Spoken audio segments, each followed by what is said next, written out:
All right. In three, two, one, play. The delay kind of fucked me up a little bit. Yeah, I know. I got scared for a second. I'm Like, like, did no. you say play? Forgot that You they did missed the. it. No. I forgot that they did the like classic style Universal logo. Although weren't. it's strange with focus features because that wasn't a company back then. But whatever. Oh, that's fine. Right. I'm gonna nitpick all of this. I don't like his mustache. I Okay, recently we'll get to that. I recently watched The Holdovers, and that movie's Yeah. set in the early 70s, but that has some studios that didn't exist back then, so they had to invent like retro looking early 70s logos for them, and it's cool. Is that Paul Giamatti Yeah. movie? Yes, I should love watch that movie. it's great. And I believe this is the first thing I actually see Lily Rose Depp in, and I think she's wonderful in this movie. She's insane in this movie. The places that she'll go to later. And Um, and her casting was met for with a lot of resistance because originally I think Eggers wanted Anya Taylor-Joy in this role, and she had to drop yeah. out because of scheduling conflicts or something. And while I think she'd obviously be amazing, that feels like that version of this character would have had such a different vibe than I what we don't know get if I here. agree. I think Anya Taylor-Joy could have killed this role exactly as it's written in this movie. Yeah. I don't know. There's I an innocence to this character that I don't associate with Anya, but like I Have you think she would seen have The been great. Witch? Sure, but that was a long time ago, and that's a very different character. But I get it. So I like Lily Rose Depp in this movie. This might be blasphemy. I I I think I might have preferred it with Anya. Yeah, I think she's good in this movie. I think this movie is better if it's Anya Taylor-Joy. I don't have that just because I I don't think that's a know. different performance.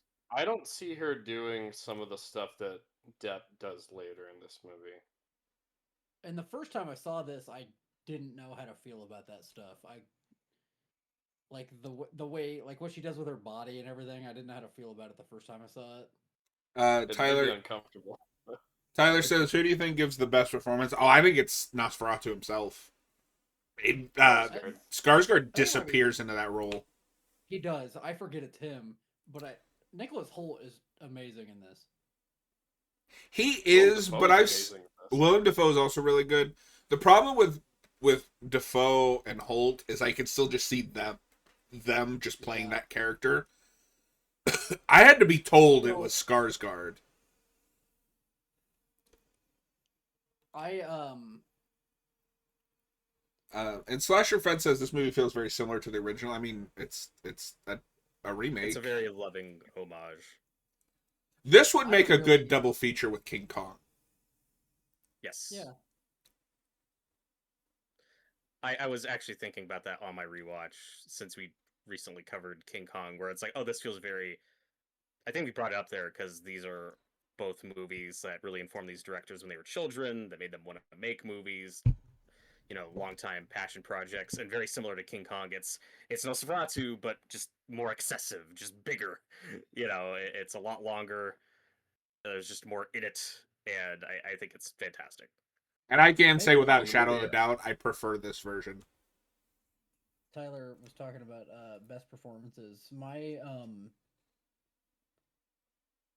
this I don't know about best, but like the one that surprised me the most was Aaron Taylor Johnson. I loved him in this movie. He's fantastic. He's good, yeah. Yeah, He's I was because a probably my little for favorite. distracted when he showed up just because I was thinking about Craven. He's probably my But favorite character in this, but performance, it's probably Skarsgård. and we were just talking about comparing this to Jackson's King Kong, but the movie that I would pair this with most is Del Toro's Frankenstein, which came out this year. Which I I think haven't that seen yet. those two. I haven't seen that yet. see, And I think it's a similar thing of a long time passion project, a remake of a movie that a director loves or had loved since childhood. Like, there's a lot of similarities there to the I can comparison. I can see that, and some of this is going to be semantics, but I think it's different there, where he's not adapting a movie he grew up with; he's adapting a book. and it's not Sure. remaking any of the previous adaptations. This is remaking a very specific thing Yeah. and expanding on it. But it is also, in a lot of ways, too, like it is specifically a remake of the silent film Nosferatu, but it is, It's um, it's an it's adaptation of it Dracula. is, yeah, and But it not just of the book, but I feel like it's kind of the ultimate Dracula movie in a way, just because it feels like a summation of like all of the versions of Dracula we've seen, and the iconography of Nosferatu and you're not those movies. you're not wrong, but I would still argue on principle it is more of a Nosferatu remake than a Dracula adaptation. I know, and like I said, that is semantics, but I can compare this more to King Kong than I can like Frankenstein in my head. I just, I think it's easy for me to put those two together because monsters, Dig Well, a and Are you monster. saying King Kong's not a monster? he's not. Not one of the Oh. Universal monsters. He's a monkey. He's monkey. Monkey. Yeah, he's I mean, the he's one Universal guy. monsters would be better if there was a monkey. There technically is. Oh, So Monkey. already, and we talked over a little bit with the opening scene, but already I love the mood and the more horror-y atmosphere of this movie because while I really like the Coppola version, I think we talked about this a little bit before we went live. I really like that movie, but as a Dracula movie, I prefer this kind of vibe. That the '90s Dracula movie just is not that scary to me, and I think it humanizes Dracula a little too much for my taste. and I Uh, don't This I, like is that movie, so this was a like welcome. yeah, I like Count Orlok Dracula, whatever, as more just a terrifying force of nature, which is what he is in this. Well, and in some ways, this is kind of the yeah, the opposite. Yes, thank you. Words. To that movie where this is also a love story, but it's a horrifying one. And part of me Yeah. wonders if Eggers has looked at the last like 20 years of vampire movies where they're tortured souls that, want redemption and fall in love with a high schooler and went, I'm going to just like do the opposite of that. And this thing wants this human girl, but like it's horrifying and you're not supposed to root for them to be together. Uh, yeah. Well, both films are tragedies and have romance central to the story, just with very different approaches. I think they complement each other very well. I've talked about this a lot, but it's like that both the Coppola film and this are very theatrical, but this is going for more of a stage play vibe. Coppola's film is more operatic and campy and while they're both like big budget, big sets, costumes, all that stuff, Coppola's film is very extravagant and, you know, not concerned with historical accuracy. Eggers is the complete opposite, where he cares so much about historical accuracy and attention to detail. So That's his whole thing. I think they just complement each other very Yeah. well. And I love that just a year after this film, we get Del Toro's Frankenstein, like you talked about earlier, Noah. And that film has more of a Coppola approach where it's very extravagant and not Yeah. concerned with historical accuracy. It's very imaginative and big and has these crazy designs and costumes and stuff. So I think it's cool that we got like the flip of that with Del Toro's approach to Frankenstein this year and Eggers Well, and I with think Dracula / Nosferatu. I think Del Toro's approach works better with Frankenstein, which is pseudoscience, versus this, which should be gothic horror. Although I will say I like Eggers a lot. He's my second favorite modern horror director. I would love to see him step out of his comfort zone at this point. Do something besides just historical horror. Yeah, I mean, it would be really interesting to see him do a movie that's not a period piece. He's never But- going to Yeah. do that. No. That's the I thing think- is I that's think a he- lot of why I love him is that's so much of his identity. I think he likes period pieces too much to do that. But that's what I'm No, saying he's is such like a step historian. out. I'd But like I to would see not him call step him- out and do something, different. I would not call The Northman a horror movie, though. No, that's more of an epic, like adventure tragedy. No, but that's Yeah. also his weakest movie in my opinion. I agree. But after this movie, one of the first things I said watching this was like, "Oh my god, I'd love if he adapted A Christmas Carol," just because he nails this time period, and I love the look of this film. And then just a few months later, was announced Yep. he's gonna adapt A Christmas Carol. So once Well, that at least happened, there's I was one very person excited in the about it. audience for that. Two Okay. people. What? No, I didn't. No, I'm just saying, like, I'm glad that that's for somebody. Because I was like, I don't know. He just sounded Yeah. real backhanded. Yeah, but, you're like, Oh. no, I don't want. Whatever, Jesus. But um, to your point, John, the next movie is coming out next year is Werewolf, which is also historical horror. But what's exciting about that is that's not a direct remake of anything. That's not an adaptation of anything. That is an original werewolf story, and I'm very excited to see what Well, that and looks Oh, like. yeah. that's a subgenre that just really needs like a kick in the ass. We don't have a lot of great Desperately. werewolf movies. I'd argue we have maybe two. 2 or 3. I'm I probably don't- forgetting one off the top of my head, but yeah. You guys could argue with me some other time on this, but I'd argue we have one truly great one, and then a few good ones. Yeah. What's the great one? Oh, American Werewolf in American London. Werewolf in That is London. the werewolf movie. What about Wolfman? I No. love the original Wolfman. That's all right. I Yeah, don't but- like any of the Okay. Wolfman movies. But back to this movie. But yeah,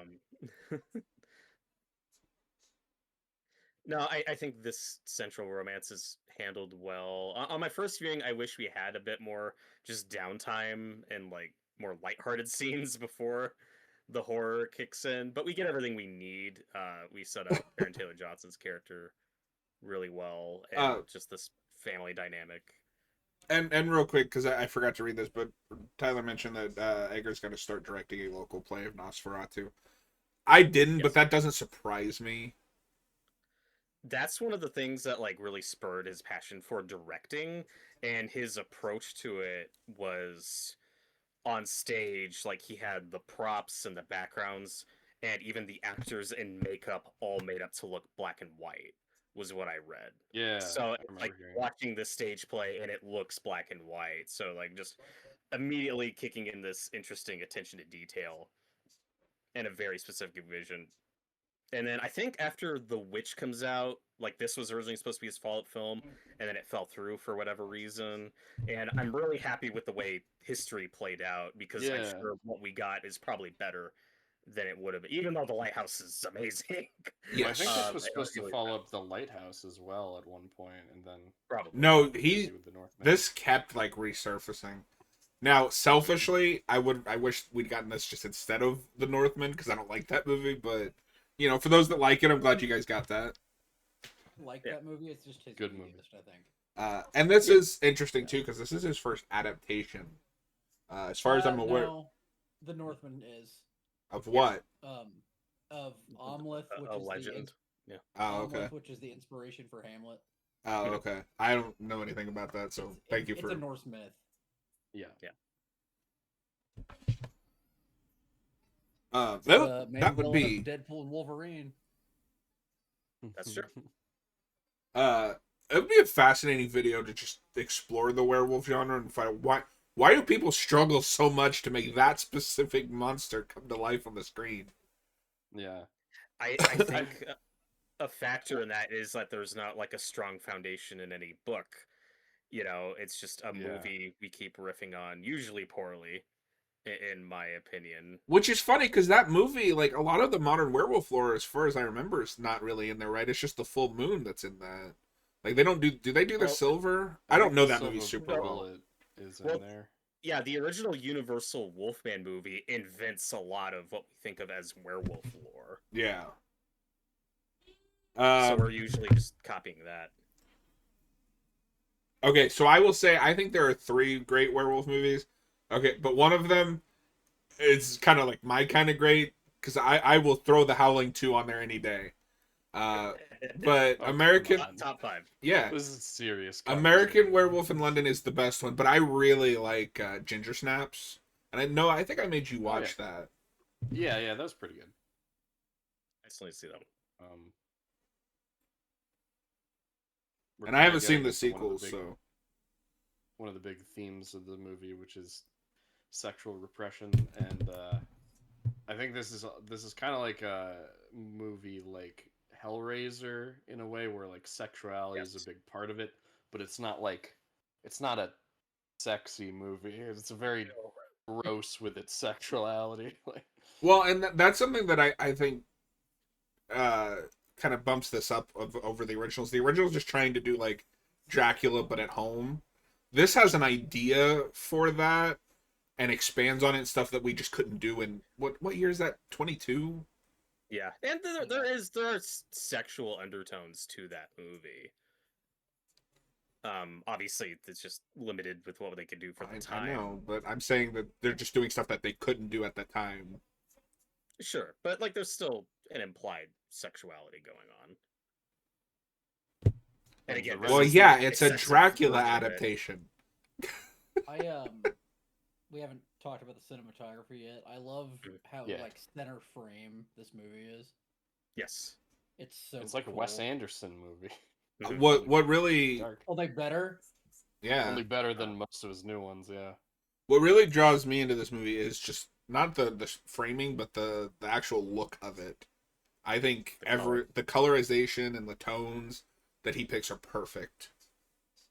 Yeah, it's a very well, and the colors of this movie are very deliberate because you have both these daytime scenes and the nighttime scenes with the moonlight where he makes a very blue looking movie, and that's meant to evoke the blue scenes in the original, because the original is actually not a black and white movie. It has Yes. color tinting, so there's Yeah. the blue scenes that represent nighttime, and then like the yellow brown scenes that represent Let me just daytime. tell you, it's really hard to look at sometimes.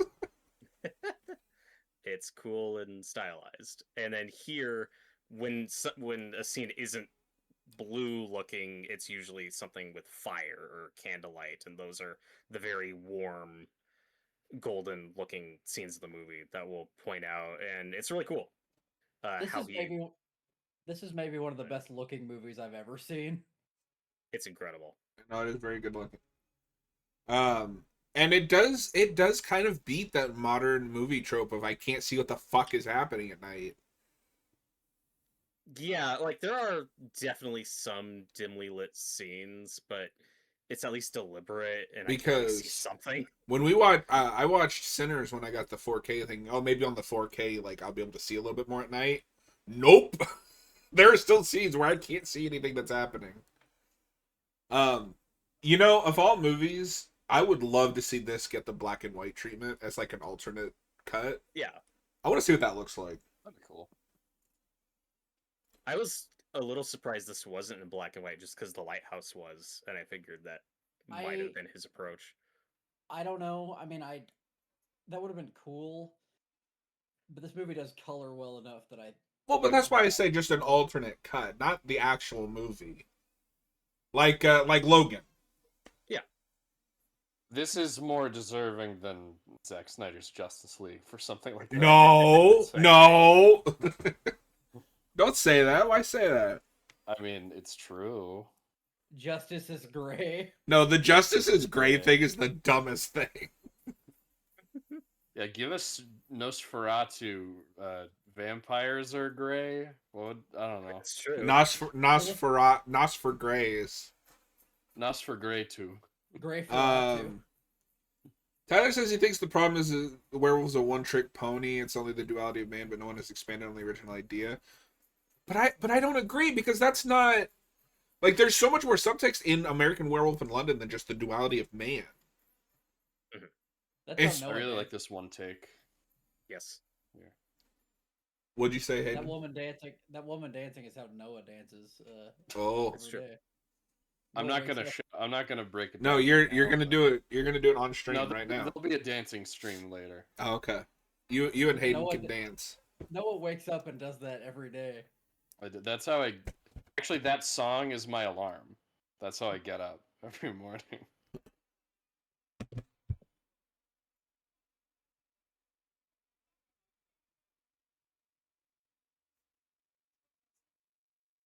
One thing that did surprise me about this that is very old Hollywood is I wasn't expecting him to set this in Germany like the original is, but it's, an American production, Oh, so see, the German characters are speaking English. But then he gets to scenes like this where I'm like, wait, is he supposed to be speaking their Romani's language, or whatever? Just don't Well, think he's about supposed. it. I assume he's supposed to be speaking German whenever he talks. yeah, see, I appreciate something like that. I call me lazy. I I don't don't think- want to have to look at subtitles for the entire 2 hours. No, and I Typical think. American. Well, I think if this movie's in German, it's not going to have the cast that it has. So Absolutely not. Yeah. Robert, what Yeah, we're I'm saying fine is with just that. go watch the German dub, and you'll be satisfied. Imagine if they did like something like the Werner Herzog movie where they filmed a German version, like a Oh, That'd be separate amazing. cut. but then you'd make that if this was anything like that, then it'd be bad. Yeah, all right. No, that's good. well, No, that movie sucks. I haven't seen it, and I don't really want to. So You're not missing much. I disagree. no. I I've think seen all- exactly. I've seen exactly one Werner Herzog movie. What's that? It's a documentary, but I don't remember the title. Is it the Grizzly one Man? about making Nosferatu? No, it's Is the it, one about is the. it Grizzly Man? No, it's the Arctic one. Oh, okay. No. I want to watch Grizzly Man. That's on my list, but I'm just really impressed with the cinematography here, where it's like lit by candles Yeah. and stuff, but I can And see. you can still see. Yeah, Yes, you can still and see. it's scenes like this that are very evocative of that yellow color tinting Mhm. from the original. And it's really cool how he makes that part of the narrative. There's all four of us have beards. Who are you talking to? I don't want mine. yeah, he said, "Hey, you bearded weirdo." I don't. She's talking I to think me. I'm just that's- being annoying. I think that's all four of us. Yeah, I'm not weird. you're the weirdest of us all. What are you talking about? Oh, okay. No, No. no. I'm normal. Yeah. I'm normal. I'm not me normal.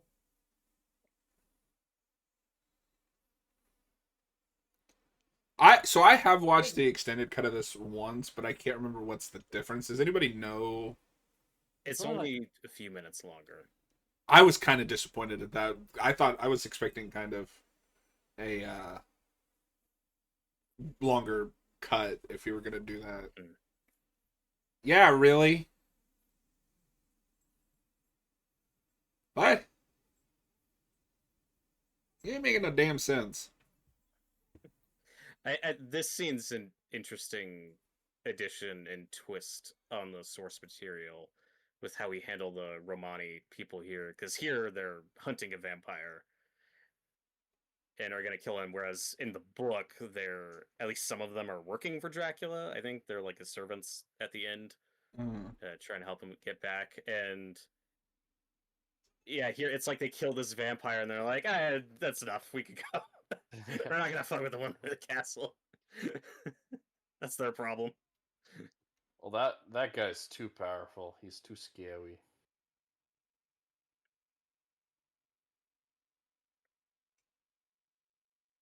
Tyler The says that he horrible loves the nightmare. complementary colors in this movie. Bright orange candles. Contrast so well with the dark blue, almost black and white backgrounds. And he's only ever seen the extended cut. What? That's just what they shipped off to Australia for In theaters? theaters? Okay. Okay. I just love the idea that Australia is like just the last. Well, we got this extended cut. Just ship that off. I'm surprised the Australian cut's not like 8 minutes long because they censor everything over there. Well, he did have a different cut of Jaws somehow. Remember that where his movie was That shorter was than strange. ours? Yeah, that was weird.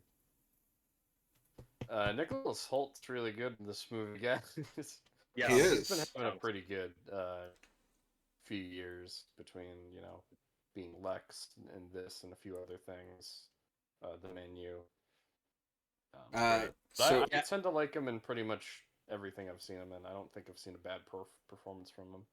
No, Yeah. I don't think I have. And this character, whether you call him Jonathan or Thomas in this case. I could now say like he is my favorite portrayal of that character specifically. I think he's awesome in this movie. This shot is It's not hard to beat Keanu in that regard. As Don't much say as I love that. Keanu and other things. you know. the character. My favorite Dracula character is maybe Quincy Morris, and I'm very upset that he's in nothing. He's great in the Coppola one. I love Quincy in that. I need more Quincy Morris. There should be an American redneck in this movie. So, There, Robert, is this where you start ranting about shooting on location versus CGI sets?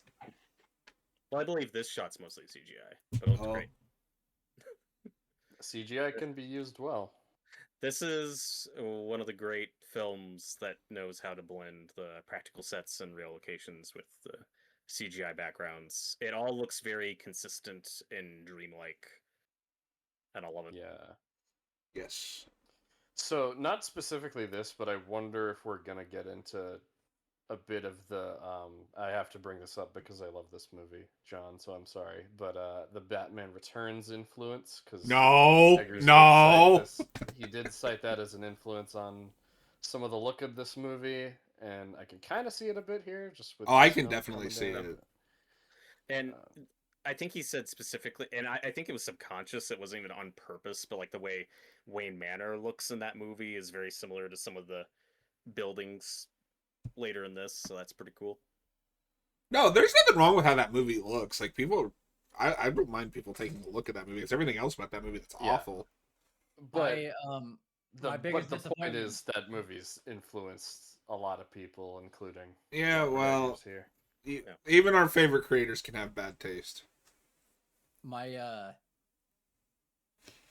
my biggest disappointment with this movie is that we didn't get Bill Skarsgård Orlok in disguise driving the carriage like Yeah. Dracula usually is.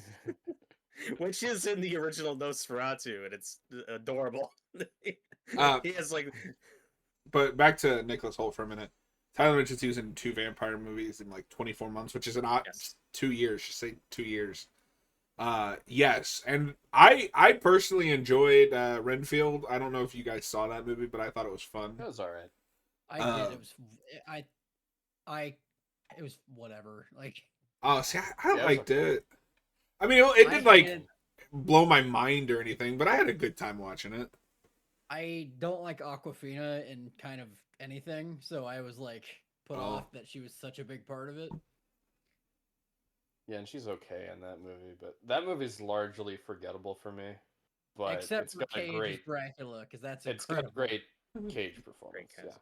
Yeah. Uh, No, that's funny that, like you said shortly before this, Nicholas Hoult was Renfield in that. And another fun fact being that Willem Dafoe played Max Schreck / the vampire in Shadow of the Vampire, Shadow of the Vampire, yeah. which is a fictionalized movie that's like about the making of the original Nosferatu. So Although it's really cool. one other another like fun fact thing. So in the Universal Dracula movie, they kind of combine Renfield and Jonathan Harker. Yes. And Yeah. in Renfield, they do the same thing. So he's played Jonathan Harker twice. Yeah, Yeah. true. That is true. Uh, And I 'cause believe the opening scene of Renfield is him going to the castle in black and white, and it looks like That's the right. I Universal forgot movie. about that. well, I forgot that they because actually repurposed. yeah, because that movie is supposed to be like a direct sequel, I think, to the Universal Dracula. But what I was gonna say about Holt is, I think the only time I've ever seen him give a bad performance wasn't his fault. It was just those last 2 X-Men movies. I don't think anybody is good in those. I mean, he's trying. Yeah, he's trying.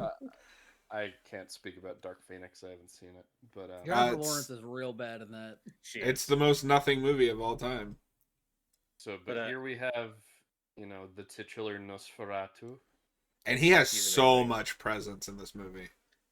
Yes. I just want to say real quick, and I believe Redfield is like the only Universal produced Dracula movie since Dracula Untold, both of which Oh, flopped weird. at the box office. They did distribute Last Voyage of the Demeter, which also flopped, and Which then they was- distributed this. Yeah. But this was a hit, so Good for them. I liked Last Voyage more than most people seem to. It's I not thought it was enjoyed all it. right. I thought it was Yeah, pretty it was good. fun. It's not Because, my you know, it favorite was- take on Dracula. I don't like when he's just an animal, but It was Alien on a boat. yeah, Well, to tie it back to this movie, some people were, of course, disappointed with how Bill Skarsgård's Count Orlok looks in this version. And for me, I think it helped that like we just had Last Voyage of the Demeter, which is a very Nosferatu monster-looking vampire, and I appreciated the look they went That's for true. in this version, and I think he looks great in this movie. I love the mustache. it took me a minute, Yeah. but by the end of the movie, It- I was won over on it. So, when I first saw this, and I can't remember because I think this was around when Sonic 3 was coming out. I don't remember if there was a trailer right before this movie of Sonic, or I was just talking with my friend about it. But I was thinking about Jim Carrey's Eggman on the day that I saw this, Oh and no! then he shows up, and I'm like, well. So it took me a second to get used to um, how Skarsgård looks in this movie, but I love it now. Well, Eggman has It- ruined mustaches for Noah forever. Yeah, It's true. yeah. I mean, it's not just the mustache too. It's like his facial shape. He kind of looks like Jim Carrey a bit. I don't know. And this is This movie Bill with Jim Skarsgård, Carrey would right? go- Yeah. Okay. For some reason, I always think it's Alexander Skarsgård, and then I have to remind myself, no, it's Bill. No, that's the Northman. That was the Northman. Yeah, It's true. There's too many Skaz cuts. there is. He's gonna work with Stellan in the next one. We'll No, see. but that is something that's really impressive with Bill as an actor. Is just he's able to disappear in so many roles. I don't love his Pennywise, but I can always at least say he's giving a great performance in this. Apparently, he's really good in the show, but I haven't. I need to catch up on that. I might do that tomorrow. Yeah. Hey, Adam And- Arch, how's it going? Hey, how you doing? And Hello, of Adam course, a lot of people want him to play the Joker, and I'm like, he's already played an evil clown. Let him do something a little different, but he'd be great. Yeah. I mean, Why he would not? I think Anytime I'm with you on anyone- that, but he would be a great Joker. If I thought it was Eggers a can make scarecrow it, or something. if Eggers can make this nothing but historical period pieces, then Skarsgård can play another evil clown. Damn it, Although Eggers should make Batman, but He should. he should. I also love how they shoot Count Orlok here, where he's Yes. completely encased in shadow. He's just a silhouette. Although And there's something really funny about how over the top his voice is, even though he does have that presence. I look forward to retiring. That was the other thing that threw me off at first. I was like, his voice is kind of silly, but I like it. I think he's got a lot of presence. I appreciate that they play it straight. I need to read Yes. Dracula. I started it and didn't finish it, and I need to go back and do that. Correct. his best line is later in the movie when he says, "No, we are neighbors." It's so good. Neighbors. Like he rolls his R's every time he says an R in here. So Yeah, and consistent. with the appearance, the mustache is cool because Dracula has a mustache in the book, which we usually don't do in adaptations. But also, everything about how Eggers approaches the look of this character is just steeped in historical accuracy. He wanted the wardrobe right for the time period. He's wearing high heels, which you can't, see in most of these shots, but like the hat and everything, like so it's both Yeah. steeped the in hat. just historical accuracy, and it also serves a narrative purpose, like the hat, where his other approach is like, no, this is a like walking corpse, so he needs Yeah. to be covered in stuff head to toe to conceal that. Yeah. And I really like how the movie kind of progressively kind of chips away at him, and you see more and more of him very overtly at one point throughout this picture.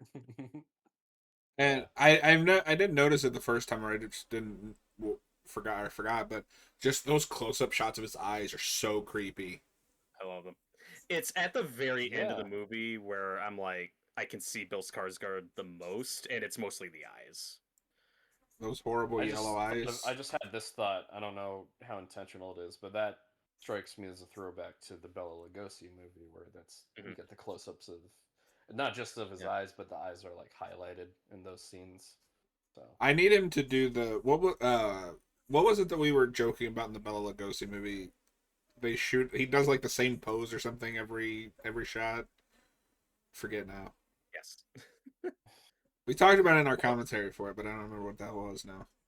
And this scene is when I really like tapped into what Lily Rose Depp's doing with this performance that I think threw some people off. Where like she is in a melodrama, like this isn't supposed to be a like quote unquote realist. Like we're not going for 70s naturalism here. Like it's very stagey. Again, I was like, oh, got it. Like this version of the story. It's a fairy tale and it's a melodrama, which I feel like if you're not prepared for that might throw you off, but it all works out. And I love that hard cut to Thomas just laying on the floor. I wish the camera panned to the side and you saw Count Orlok laying there like, dude, I'm so fucked up. That was a crazy night. Well, this I'm not saying I don't like her in this movie. My thing is, she's kind of the only one doing that. I feel like everybody's giving a different type of performance. It's just all working together for me. Yeah. I feel like Defoe's also pretty big in this. He's very over the top. Defoe is doing Defoe. Like that's I love him in this movie, but that's what he's doing. I think she does stand out just because she is going to go more over the top than anyone else in this movie. I don't think that's inherently bad, but I don't begrudge anyone who says she's the weakest part of this movie either. I don't know. I don't even know if I'd go that far. I just when I first saw it, it took me out a little bit because I feel like she's the only one going that big. Well, and I mean, I could see the argument that she should be going that big because she's getting possessed or whatever the hell's happening there. And she's supposed to. There's a contrast with how her and her friend talk, like how the other characters look at her is like, yeah, she's kind of a weirdo to everyone else, and that's very deliberate. But I do still kind of wish we at least got a glimpse of what the other version of this with Anya Taylor-Joy would have looked like.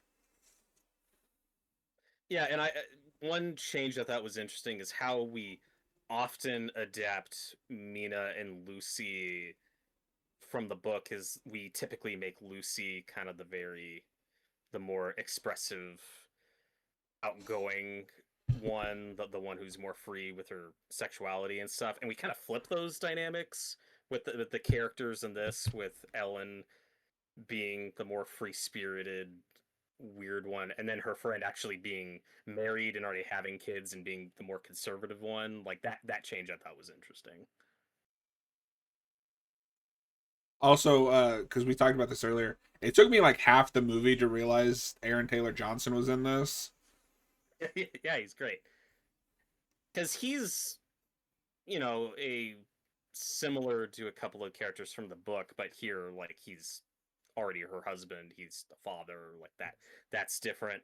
Dr. Seward, like a lot of Dracula adaptations, we make a lot older. Mm-hmm. And then of course poor Quincy doesn't make the cut, which is tragic. Yeah. And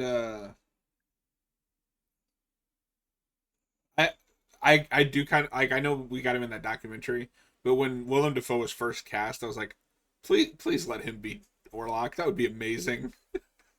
Yeah, but he's already kind of done that.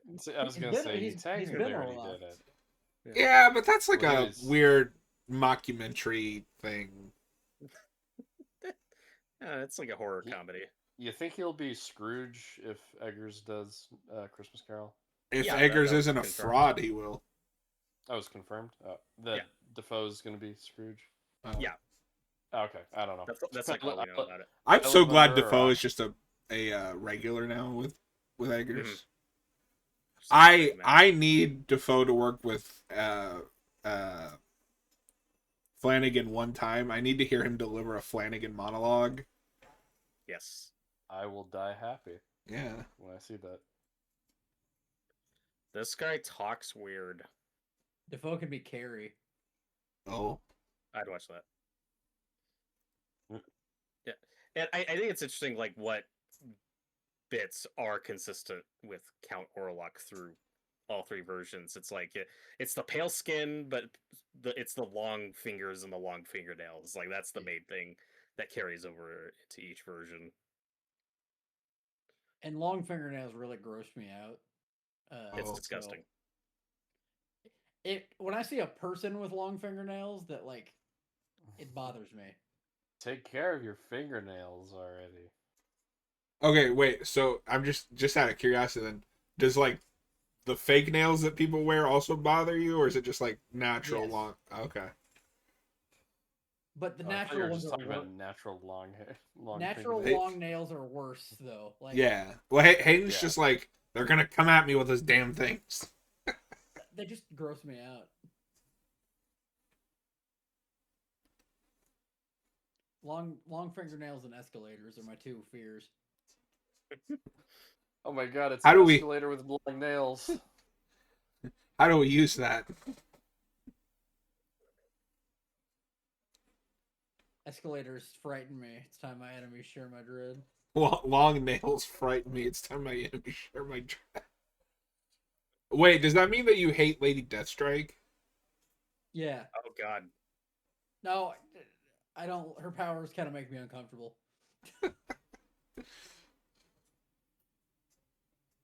I like that Count Orlok's just trying to help a bro out. He's like, no, it's not good to travel in poor health. Just relax here. It's fine. You can stay the night if you need to. And he has a very specific way of talking where the words sound helpful, but it's not a request, it's a command. It's not Yes. you should stay, it's you will stay. We should also talk about the sound design of this movie, and especially with Count Orlok's voice, how much louder it is than all the other voices in the movie. Correct. It's so good. So well done. And I believe this is from the book that Dracula doesn't bite people in the neck. He bites their chest. I think Which that is interesting. I didn't know that. I haven't read the actual book. I read like a junior version of it when I was a kid, but I have the book and I've read half of it, but I got I sidetracked. I need to get back to it. and that's cool that they put that in here. I think the neck is more practical. We have a name I don't recognize in the chat. Welcome in, welcome in. He says Nosferatu the incel. Well, I mean, you're not wrong. Yeah. Well, I and mean, no, he does get laid, kinda. he does. Then he dies. Spoilers. Poor guy. In true incel. But I think how we approach his character in like the Nosferatu film specifically is interesting across all three versions. You know, there's always the sexuality factor, but in like the Werner Herzog one, you know, he's like this loner weirdo. He's very Pathetic creepy. guy. Yeah, So- like he's very sad and like the Is that sexual deviant. So But that's this- the incel version. Yes, It is. That's And probably this the most film- incel version. and this film, the take here is like this movie's about a toxic relationship. Like he is an abuser, and he presents this himself as this very powerful, angry, both emotional and physically dangerous person. Because also part of the take here is like, no, he is a living corpse, and he's mad about it. Like he is angry about his existence, and he's like, I just want this fucking chick to suffer with me, and she asked for it. Damn it. And like the one thing people were joking about, but that's just accurate is like, yeah, this is a story about a creepy guy who slid into this chick's DMs and now is coming back to fuck with her, and it's scary and messed up. Yeah. No, I think this is a good like exploration of that dynamic, and I'm after the Twilight films, I'm so glad that we finally remembered. No, vampires are monsters. Yeah, and I think this performance and everything around it is just correct for this take. Yeah. That this is not a, as we said earlier, a romantic Dracula Yeah. adaptation. Like this guy is an abuser. He's scurry. He's very scurry. Yeah. Don't do that. And I love how he handled the reveal of him here. Oh god.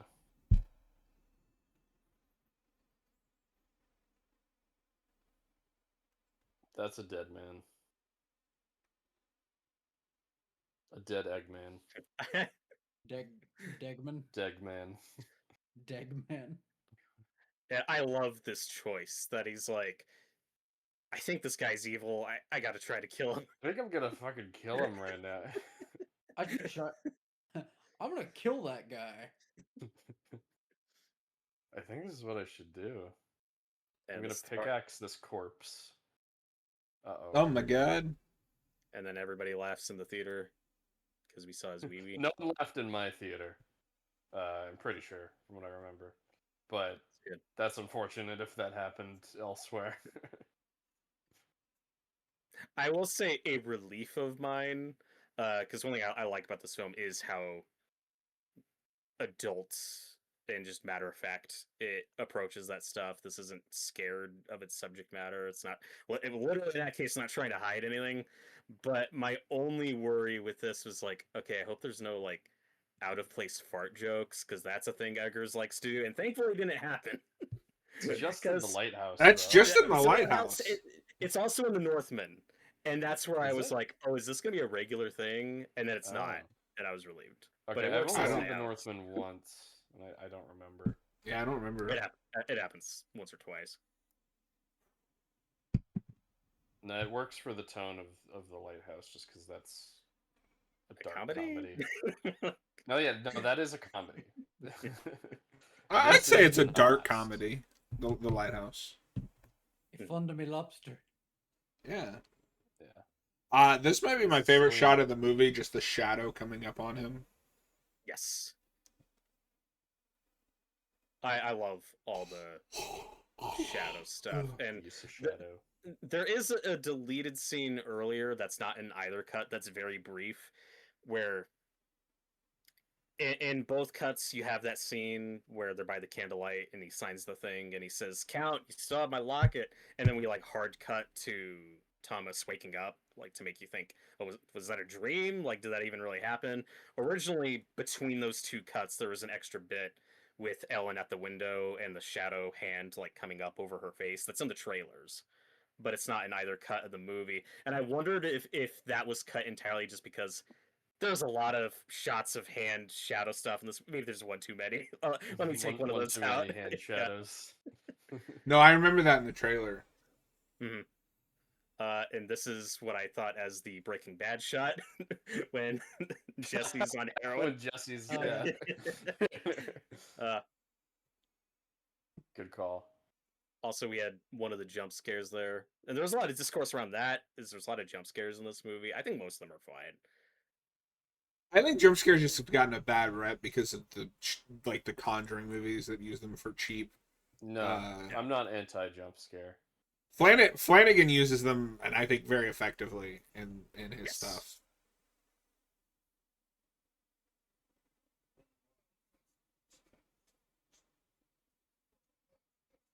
It's Galactus. Here's my boy Ralph Ineson, who's a semi-regular of Eggers. He's in all but he's in half of his movies. He's not in the no? lighthouse. Yeah, He's not in the lighthouse. Is he in the Northman? I don't. I Think don't so. remember. So he's 2 out of 4 is not bad, and he's gonna be in The Wolf. Yay! All Eggers needs to do is make that about Nazi werewolves, and that will be the best movie of all time. It won't be.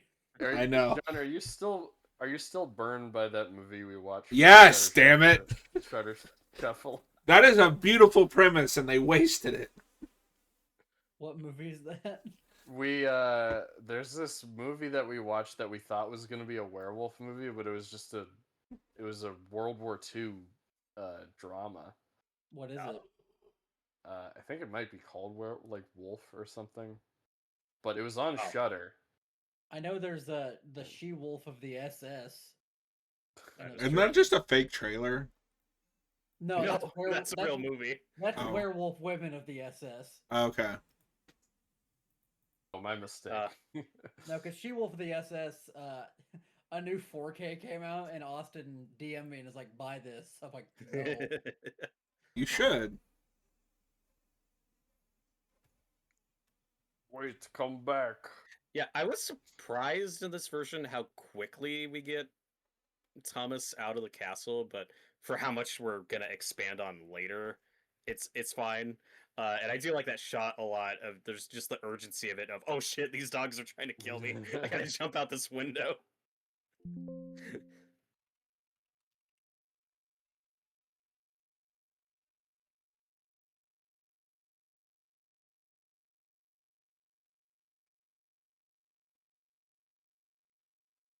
And I think Aaron Taylor Johnson is very believable as this guy who's trying his best, but like most people, just hits his limit.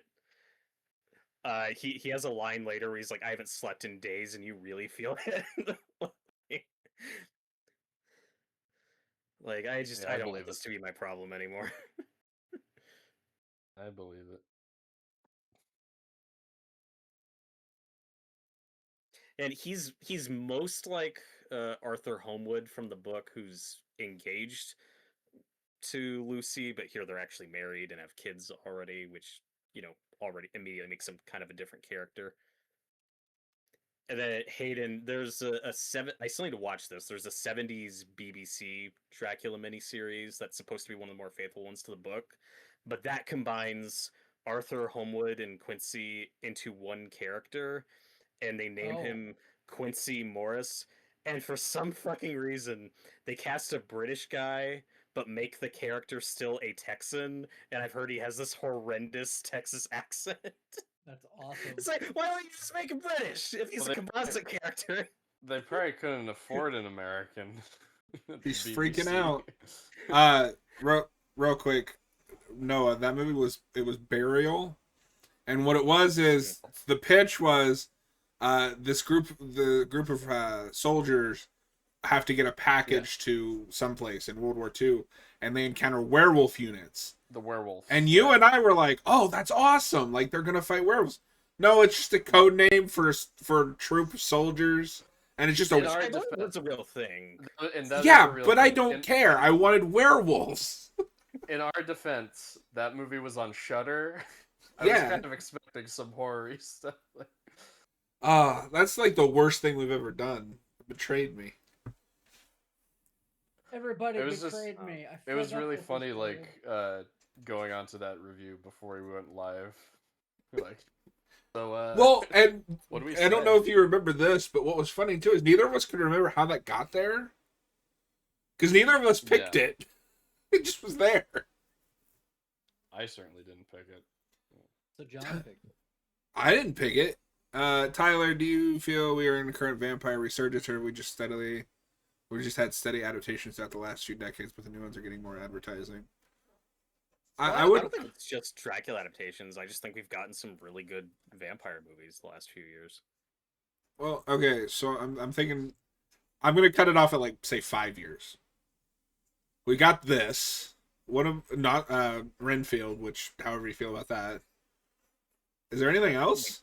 Well, we just The again, new assuming one- we're just talking vampire films in Sinners. general, Sinners. Oh, a- Sinners, of course. the new one that isn't out yet, the Dracula adaptation. Guys, we're gonna talk over the best scene. This is the funniest scene of the movie. Ugh. Don't do that. No, sorry, Sinners. It is a vampire movie. That's like the least important thing in that movie. No, that is a great movie. But just with that 5 year cutoff, there's like two big vampire movies that I can think of that did well at the box office and were This and hits. Sinners are the big Yeah, ones. I wouldn't call two movies a resurgence. The vampire genre is certainly back after Twilight killed it, but Yeah.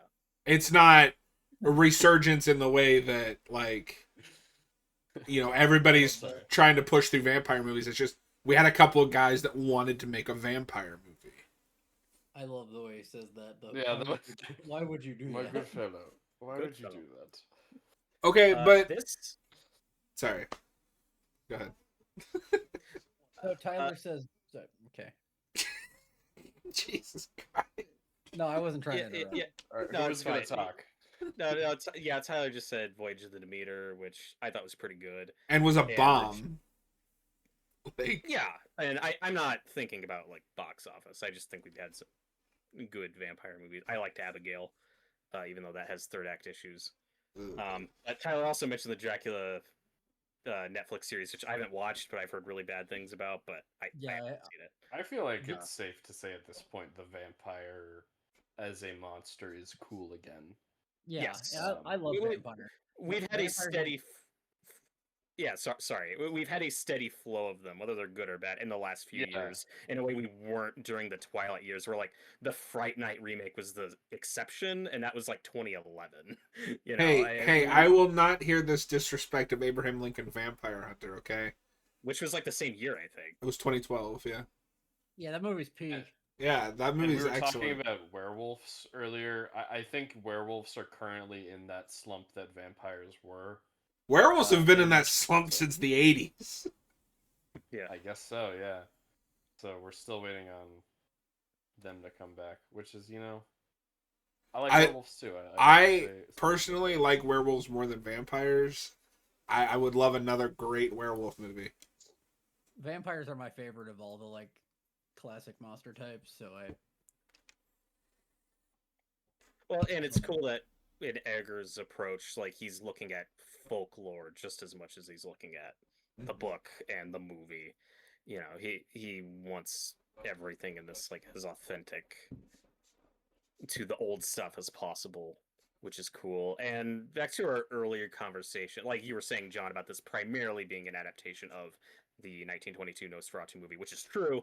It's also tough and interesting how these adaptations over history are just constantly like feeding into each other, and at a certain point you can't say it. Like the close-up on his eyes, like was that in a deliberate homage to Lugosi or not? But then there's stuff how like in Nosferatu you have a couple iconic shots of his shadow, right? And then you have the Coppola film, which takes that to an 11 and does all this cool shadow stuff, which is similar to what we do in this, which I think Edgar said, was an influence from the Coppola film. So it's like you have all these adaptations constantly feeding into each other, and then you can't keep track of like what starts where, and who deserves credit for what. Yeah. And even the sunlight thing comes from Nosferatu. Yeah. Last thing I want to say on the resurgence thing is that, yes, we have had a few vampire movies, but I struggle to call it a resurgence when 50 to 75% of them are bombing at the box office and nobody wants to see them. I think we're just arguing. I think most people think vampires are cool, though. Yeah. But I think people have always thought vampires were cool. It's just it went the way of the slasher. It got teenageified and then the cinematic universe stuff happened, and just the core fan base of vampires aren't there for that stuff. This is more what I would say, the old school vampire fans would want, and that other stuff kind of drove this stuff out. And then you had like Voyage of the Demeter, which I liked a lot, but bombed at the box office because I don't think that's what people necessarily wanted from a vampire comeback. Because that is more of a slasher movie, or like Noah said, Alien on a boat, or Aliens on a boat. Abigail, I think that movie did pretty good, but I mean, it was fine. Didn't do great. Oh, okay. But, so that bombed too. But I think it's interesting that the two biggest hits of those, this and Sinners, are movies made with a lot of craft and talent, but are also very adult movies. Whereas you'd assume from a studio perspective that something like Renfield, which has like Nicolas Cage and is more of an action movie, you would assume that that would be the more commercially viable like popcorn movie, and then it flopped. So like I think that's interesting. That Sinners and this, which are a lot more adult and have a lot more craft put into them, are the ones that did really well.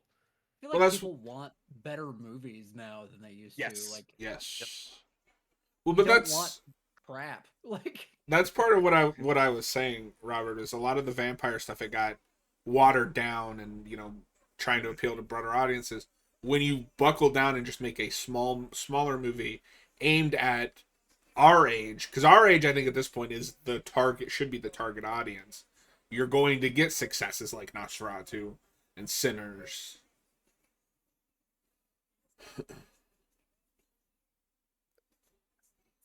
I liked Renfield, but the movie's biggest problem is that it does feel like it's trying to appeal to everyone, and it has a real marvelly tone, sense of humor. Yeah, yeah, that's the worst part about it. And then I don't know of anybody that liked that Netflix Dracula or BBC Yeah, Dracula. What do you guys think of the score of this?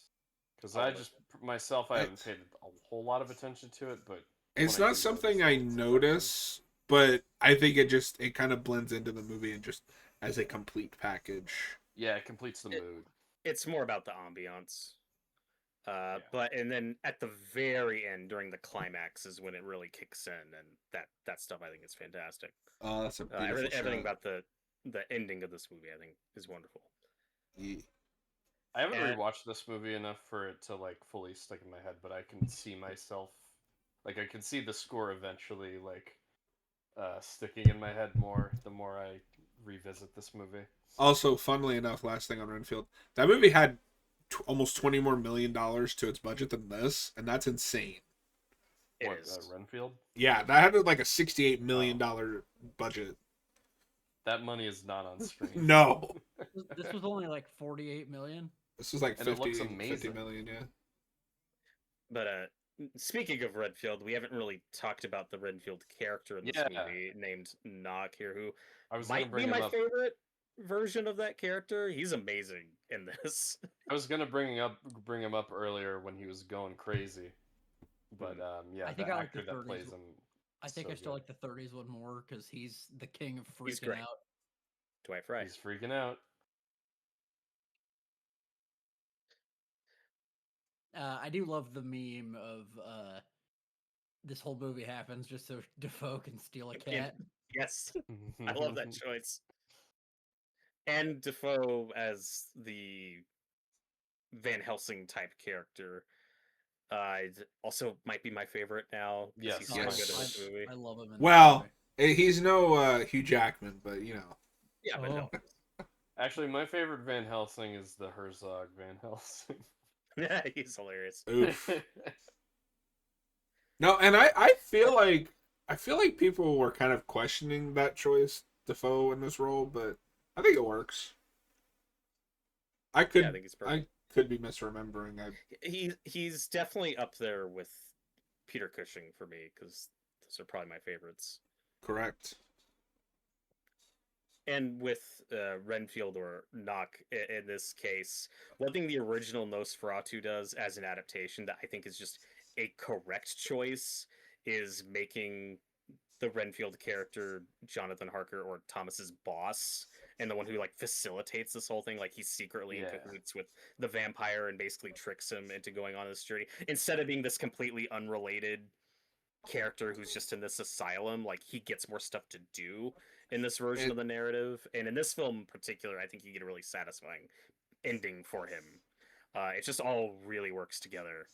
It hits all the beats he wanted to. It's interesting you said that. I never thought about this until just now, but Salem's Lot in the novel, what starts the whole thing is a businessman makes a deal with what is the vampire's name in that? I never remember, and another vampire that just looks like Count Orlok Nosferatu. Nosferatu. Well, at least in the 70s version. Mhm.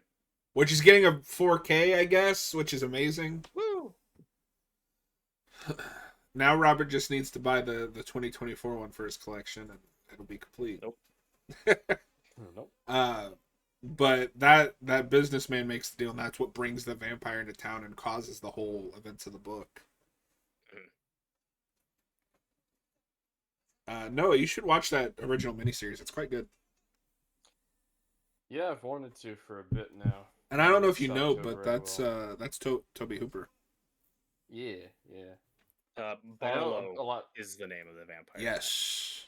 Barlow. I know a lot of people talk about the scene where he's like hovering in front of a window or something. There's something with that. Yes. When he Which like first. It's revealed. not him. It's not him. it's the kid. And I think the remake Kid, yeah. does it too, and it looks awful. Yep. I've heard people talk about that scene as like, oh, Yes. creepy, scary scene.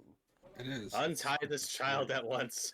I choose to believe that Robert Eggers cast Defoe in this role just to have him say Nosferatu the way he does, because it's the best line Nosferatu. delivery in this movie. That was that moment in the trailer had me so hyped for the movie. Yeah, Yes. We just Nosferatu, hard cut to the title. that is just the correct choice. Oh, look, a new cat for my collection. Steal this cat. Robert, at some point we got to look at the 2000, I think it's 2004 Salem's Lot miniseries, Yeah, that one I haven't seen yet. because for some reason that's just the only way we could adapt that until the movie, and now I'm starting to think maybe we made the correct choice the first two times. Yeah. Uh, We talked over it, but the cat in this is named Greta, which is an homage to the actress who played Ellen in the 1922 film, which is cool. Oh, okay. oh, cool. I think like all of the pretty much like all the side characters who aren't in like the first Nosferatu movie are most of their names are riffing on people who worked on the original, Nice. which is neat because like the Van Helsing character that Defoe's playing, like he's not really in the original Nosferatu movie. Like so there are elements of the book we are pulling into this that aren't necessarily present in the 1922 film, even though that is obviously what we're primarily adapting. But to Right. Noah's point earlier, for me, this just like hits most of the beats Oh. and checks most of the boxes and what I want in a pretty definitive Dracula adaptation, which is part of what I Yeah. love about it. There he goes again. Yep, Hi, Hayden. it's expected. And Tyler, I think nobody- earlier we were talking about who our favorite characters are. Mine's Defoe. Yeah, it's I Defoe. love him. Like I like Nosferatu or Orlok in this a lot. It's definitely Defoe. Yeah, I think it's between the two of them for me, for sure. But I mean, I'll be honest, I'm gonna stick up for Lily Rose Depp the most. I Me too. think out of all of us, or maybe not more than Robert. No, No, that's I- Robert's it's favorite great. character. She's maybe my third favorite performance. But sorry to keep going back to this, but that is it, because we brought it up. That is another movie that just kind of got dumped, and I don't think anybody cared with Salem's Lot. Oh yeah, Right. Except that got us a lot of views for some reason. I don't know if you looked at that. That hit like 5,000 views, and I don't know why. Yeah, I remember right after you guys did that, you're like, "Oh yeah, the one of the videos you weren't in, it was one of our best videos." It's like, okay. I mean, that is a legendary video just for Robert's freak out throughout the entire movie. I mean, I got to see some of that freak out with our your video. Yes. I love that little necklace he has. It's probably just like a history thing, but I just think of the Evil Dead and that shitty necklace that Bruce Campbell gives to Linda. it does look like that. Yeah. Robert Eggers' And- Evil Dead would go hard. And her physicality in this scene coming up, the way she contorts her body is incredible. Like, I don't know how she does some of this shit. I have that with Skarsgård, and it's kind of becoming one of those, like, everybody knows this, but people still go, "Did you know?" But in the first It, when he's like folded up in the refrigerator, that's not CGI, that's really him, and I'm like, dear God. Yeah, I'm starting to think that Bill Skarsgård is just not of this earth. He's like an alien right. that's just come down, and he's able to give these incredibly Yeah. chameleon. She's freaking out. performances. Like, holy shit! No CGI. She Um, just did that shit. She just Well, did see, it. this wasn't even in the script. They were just filming, and this started happening. No, and for the record, I said this earlier, but for the record, I don't dislike her, and I am glad that she's going to work with Eggers again, because it looks like she's going to be in Wolf. Yeah. Mhm. Yeah. And this was an interesting angle because obviously this movie also owes some credit to The Exorcist because we put more of a possession spin on what's going on with her. which is present in other Dracula vampire movies, but like this is very The Exorcist. This seems straight up The Exorcist. And now we Which have a Christmas tree. I think this is part of why I Welcome. like this version the most. Is I really like the kind of possession angle here. Um, and I mean that mind control of some form has existed in like every Dracula adaptation, but I find the connection between them really interesting and horrifying in a way that Yeah. just mind control isn't. Like, I don't know, maybe it's just because I've seen so many things with mind control. I'm just like, how good mind control. It's the Smallville thing, Robert. I'm sick of Yeah. mind control. Whereas this is more of like, she can't control it, and it's not permanent. You don't know when it's gonna happen. Yeah. It's kind of like, to reference something you and I have done, The Stand, where Nadine keeps having those weird dreams of Flag. Yes. Can't wait to see the 2020 version of that when we do that with Amber Heard. So I don't smoke at all, but I really want Willem Dafoe's pipe here. Yes. Just look at that. And I like the very frank discussion about mental illness in this. It feels very authentic to the time period, and how the underlying sexism with a lot of the male characters feels very accurate, but it's not beating you over the head with it. Yeah. Oh, he's back. No. That's just a specter.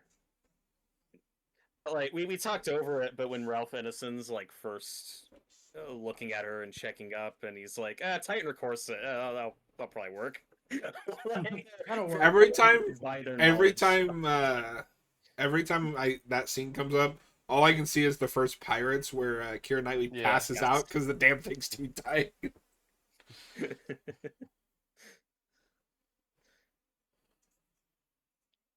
The shot looks amazing. I want Yeah. somebody to. I'm just gonna say that about every. I want somebody to every make 2 a seconds. super edit where you like it's the first half of this movie, and then when you get to the boat stuff, you just cut to Voyage of the Demeter, and then back to the rest of this movie. Oh. Well, and that's where I think if you want a more definitive adaptation of Dracula, that is just beat for beat the book, a miniseries is the way to go. The Netflix one just didn't commit to that for some reason. It's not that at all, from my understanding.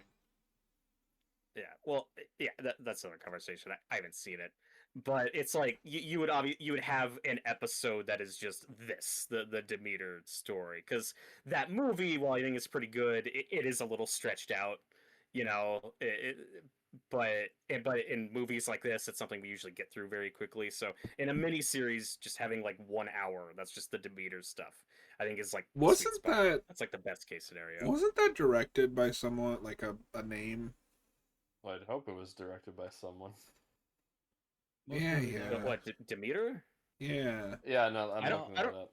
I know that movie was in development hell for decades. Like that script was floating around since the 90s.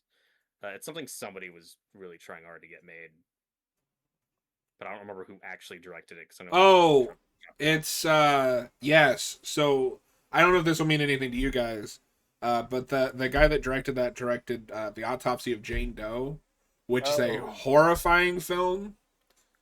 And then he also Troll directed I haven't seen it. Troll Hunter, and then Scary Stories to Tell in the Dark, which I thought sucked. Oh, I haven't seen it. I've His heard- next I've heard. movie is sorry, real quick.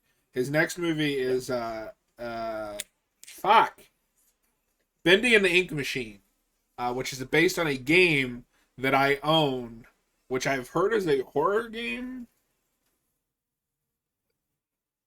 Yes, so we should play that at some point before the movie comes Oh out. my god, he's freaking out. He is. Hayden, what are your He's thoughts so on the good in this movie? Good movie. Yay! But Like, I've heard good things about Troll Hunter. Yeah, I haven't seen that. But if you guys haven't seen The Autopsy of Jane Doe, I highly recommend it. It's that's got X2 Striker. I should check that out. Brian Cox. Frank Hux. Yes, in that Yeah. movie, he's great, and he's great.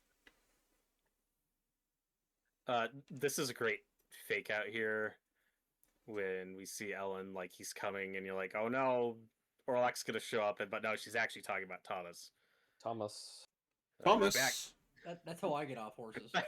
No, that horse Jesus. said, "Screw you, I'm out of here." Yeah, he immediately turned around. Fuck this shit. The horse is like, no. Thomas. Thomas. What's this then?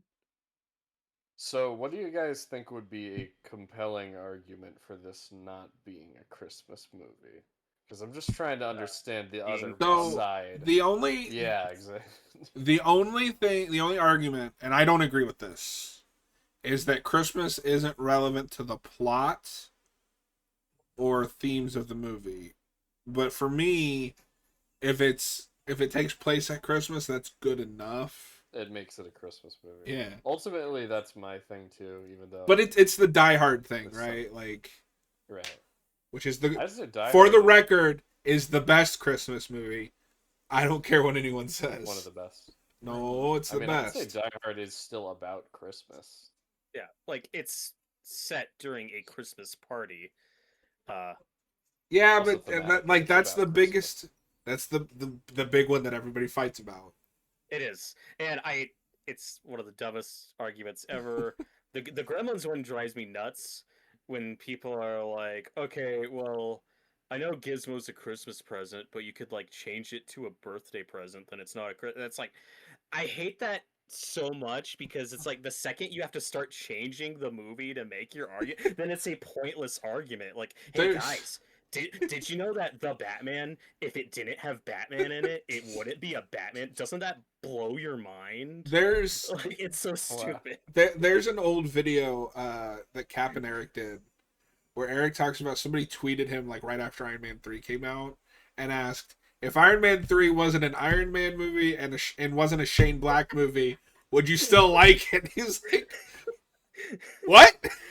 That's not the same movie. Different movie. Completely different movie. That lives rip free in my head. It's like, if this movie wasn't anything like the movie that we got, would you still like it? Would you like this movie if it was made by a different guy and not about the same character? Tyler, is there a Christmas scene? Yeah, there's the scene with the Christmas tree. They're having like a Christmas party. Yeah. This movie is set during. Yeah. It Silence, comes up- dog. There's at least one Christmas song we hear in the background. It sounds like a music box or something. It has that flavor to it. I don't remember what's seen it, but there's at And- least one Christmas song in the movie. And I would argue it is very important this takes place around Christmas time because it gets dark quicker in the winter. Yes. Mm. Oh, I love the winter setting, and that's something that really helps us set this apart from a lot of previous Dracula adaptations. Is most of them aren't set during winter for like the whole That thing. And that was my I big love that excitement choice. for 30 Days a Night, and then Hayden and I watched it. Oh. Oh, Ugh.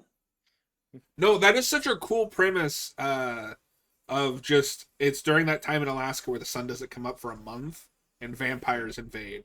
And then it is the most Oh. generic action movie Danny Houston is the villain movie you've ever seen. Oh, that's. That a is the shame. most checked out I've ever been on a commentary. We were talking about anything but the That's a good movie. premise, though. No, it's a great premise, and I would love to see Big that fan get of Tom. remade. I love the juxtaposition of this scene where it's like, oh my god, Ellen, like you're feeling better, your husband's back, it's a miracle, everything's great. Meanwhile, there's a plague outside. There's a fucking plague. And this Have I guys- movie also doesn't delve as much into the plague as like the Werner Herzog movie does. I'm Right. fine with that. I like it in that movie just as a point of like comparison to the other Oh, ones and like how she it just stands said- out. But Sorry, no, I yeah, got excited. but it's not a big focus to me. I like that how it's done here, where it's just more in the background. Yes. yes. Have I sent you guys the picture? It's Orlok from this movie, and it's like, I cannot have sex. Billions must die of plague. Yeah. Real quick, because he just asked about this. She just said for Christmas tide is upon us. So yes, Yeah. this is set at Christmas time, and it is a Christmas, Christmas movie. You movie. frauds. Not Yeah, you three, but The climax is set to Jingle Bell Rock. You don't remember? Oh. I need somebody to. I need somebody to make imagine? that edit. Noah, can you do us all a favor and make that? I'm on it. Hell yeah. Okay, can we take the footage at the end of Thomas Nicholas Holt when he's running to save Ellen? Can somebody like just splice that footage with Arnold Schwarzenegger and Jingle All the Way? Because I think it'll fit seamlessly. Or you put Yeah. like Run Run Rudolph behind it. It's- Noah, I need you to just make the Nosferatu God. Christmas music meme compilation. I've got so much homework. Or it's like when the music box is playing in the background and it's the song from Gremlins, the Christmas. Snow Yeah, coming yeah. down. Oh, we're gonna get copyright yeah, claims. just Sorry. play it over this. Yeah. He's doing the That's awesome. he's doing the Chris Pratt The hand Velociraptor thing. Except he's spreading the plague. as This Chris is a Pratt does. this is a badass shot. No, this shot's so so cool. good. I love it. The other thing I was gonna say with the Christmas conversation is, it's just that for me, there's not a lot of like traditional Christmas movies I still want to watch every year. So it's Mhm. like, at least let me have something like this that's really cool that I'm fine with watching every year. Yeah, and I don't know, maybe it's just me. I find a lot of the big Christmas movies are all either the same or get really preachy. Give me something different and interesting like this, or Anna and the Apocalypse, which I still have to watch this year. Some of them get boring after a while. Like, I Yeah. loved Elf as a kid, but I don't think I ever have to watch that movie again. I would much mean- rather watch a musical zombie movie that just happens to take place during Christmas. But if you want the preachiest of preachy Christmas movies, watch Black Christmas 2019. No, never again. Get into that. Why Let's not? not cheapen this commentary by bringing that. Well, that's that what up. Robert's actually watching right now. He's just Oh, Well, I was thinking about that when rewatching this, where these movies are about some of the same things. It's just this movie uses metaphor and subtlety and No. allegory. I just love that I was like, Robert's watching Black Christmas instead of this, and he goes, "Well, I was thinking about it." excellent. It's true. The difference is this was made by a director, and that was made by a hack. Oh, Oh, well, Yeah, and there was a weird conversation about this movie where some people were like, "Oh, I think some of the characters are too sexist, or I don't like how the women are treated." It's like, yeah, that's the time period. the That's a 1800s. deliberate choice. the movie is aware of that. Yes. modern internet discourse has ruined historical dramas. Like there's that, Dan has mentioned this, but there's that show Bridgerton I've seen clips of, and like it's I think old England, but there's a bunch of non-English people there, like in royalty. I was like, Yeah, he's like, he said that like all the noblemen are like Asian. it's like, okay, that's choice. We get a fake out jump scare. I like this fake out jump scare. Robert's There's favorite. no noise. I mean, Lily Rose Depp does look like a vampire, so She Oh, does. She's scary. she's scary. I'd be scared if I saw her in my house. Do you think that Lily Rose Depp could play Willy Wonka if they ever remade that again? Yes. no, Do you... Follow in her Winifred father's Wonka? footsteps. just don't do that. But anyway, one of the first scenes we get with her and Nicholas Holt that I like is when she's talking about her nightmare and like these fucked up things she's thinking, and his response to that is just don't tell anyone about this, keep this to yourself. And like it's Yeah. not framed in a oh this guy sucks kind of way. He just doesn't know any better.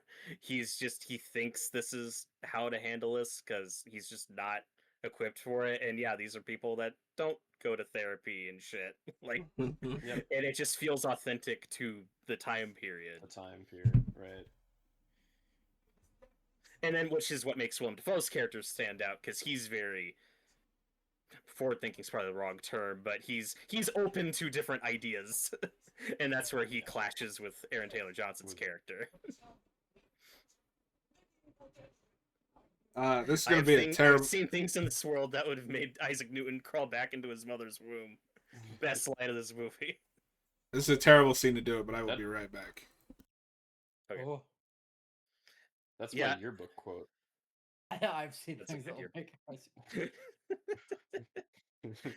Yeah, we probably talked over it, but when he's like, "We're dealing with a fucking demon here," and Ralph Ineson says, he's speaking metaphorically. No, I mean a demon. We're No, dealing literally. with a monster. No. Oh, we got the trailer line. The vampire Nosferatu. Here we go. It's so I'm a good. little behind, but yeah, I'm a little behind too. Oh, just a second. It's not a big Oh. deal. Robert, go away. okay. I'll sleepwalk out of here. Goodbye. Rises out of bed like Lily Rose Depp. He floats above the covers. You'll float Yeah, too. it's a problem. Do you need an exorcism, Robert? We'll do that for you. No. I don't think either of us are qualified. I am. Oh, you're a priest? Yeah. Okay. Yes. I'm not even Catholic, but yes, I'm a priest. Like I can- I was ordained for a Fred's funeral, for a Fred's wedding. Fred's funeral. That's the same thing. Well, that's should all fucked. We should all get ordained, We should.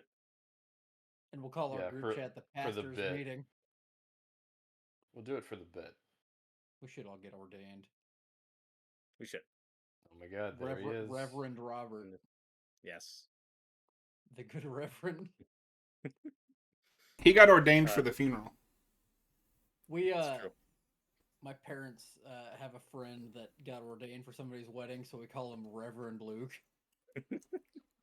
And that basically makes them exorcists. It's true. I trust Luke to do my exorcism. Robert and Hayden will care more about this, but did you guys see that Joe Keery officiated a wedding as Steve Harrington? Yes. He should do my wedding. Write him. I'll call him. And Hayden, what was funny is it didn't do it in just like a normal Steve outfit. He did it in the Scoops Ahoy outfit. Was it? I assume it's somebody he knows. Yeah, it was a friend. But there's just pictures of him officiating a wedding in the Scoops Ahoy outfit. It's peak. David Harbour officiated a wedding recently-ish. Oh, Doesn't surprise me. He's such a dick in the scene. He's like, "Hey, your husband actually, made a deal with me for some gold.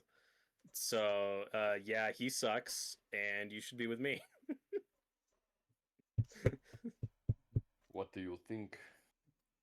you know what would be an We can interesting. live in castle together. Have a I big castle.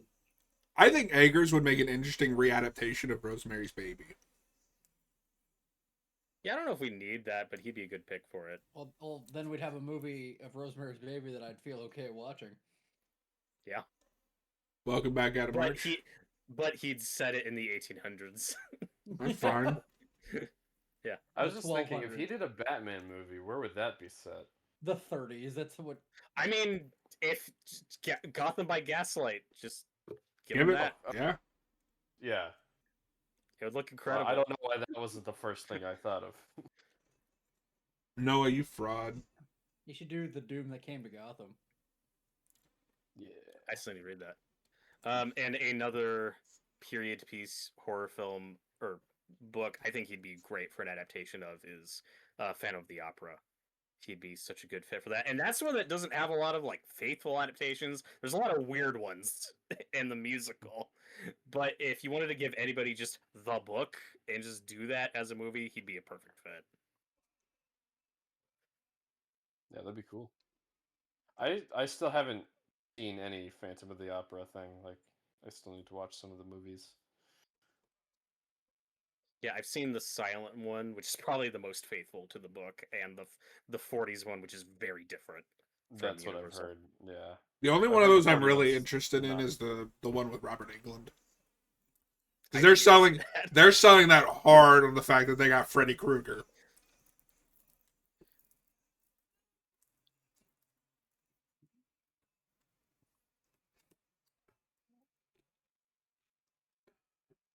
M- Mom and Dad are yelling again. It's making me uncomfortable. Robert, Mom's there ex-boyfriend. are times in that argument where he sounds like Vecna in season 4. Yes, they do sound similar. Yeah, and Oh, this is no. the closest you get to like when he's preying on Lucy in the book, but this is just weird and fucked up in a different way. Oh, I don't like that. Oh, with the rats. Yeah, That's gross. gross.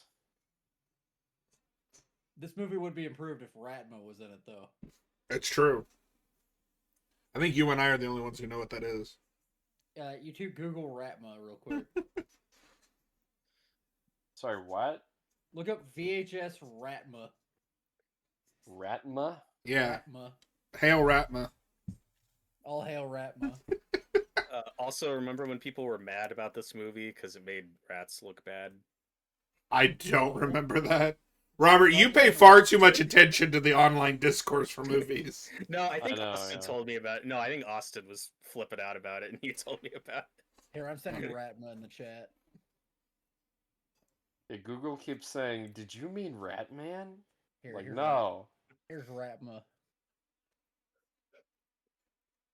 I do love the reversal of the scene where now she's the one flipping out, and Ellen's just like completely normal and like, oh, this is fucked up. Yeah, this sucks. I just saw Ratma. You like Oh, him? cool. No, I don't. All Why? hail Am I Ratma. looking at that again? Why? Ratma, Robert. What is this in the admin chat? Yeah. No, it looks like a silly guy. He's Yeah. a silly little guy. Looks like a Yeah. silly little guy to you? Yeah, Yeah. that's a silly little guy. I There- think you need to meet more silly little guys. There are some VHS segments that I really want to show you guys. No, I've only 94 is the best one because you get the vampire that terrorists use to explode a building, and you get Ratma. Yeah, but there's one on the new Halloween one that might be better than both of those. I've only seen the first VHS movie. How many of those are there? I've only There's seen a- there's a 94, the lot. original. Those are like yearly releases now, just a bunch of I was different gonna say, those filmmakers are- doing. Yeah. I think Aaron Taylor Johnson's character could have so easily just been a one-note jerk character, but you completely understand where he's coming from. He's so broken by this point where he's like, look, now my wife's sick and but you and Todd, can you just get out of here? Like, I'm kind of sick of your shit. Get out of The here! holiday season's not been fun. I'm not having a good time. I don't I like just need you it. guys to go.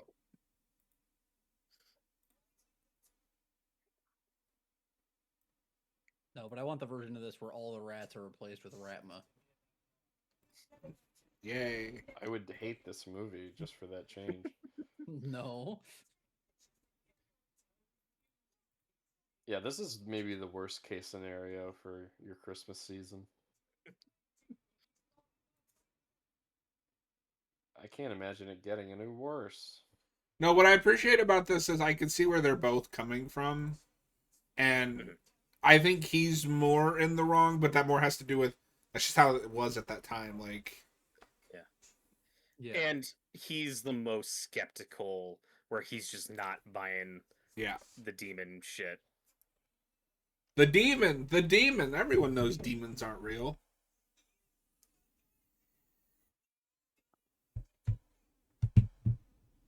You're all gonna die down here.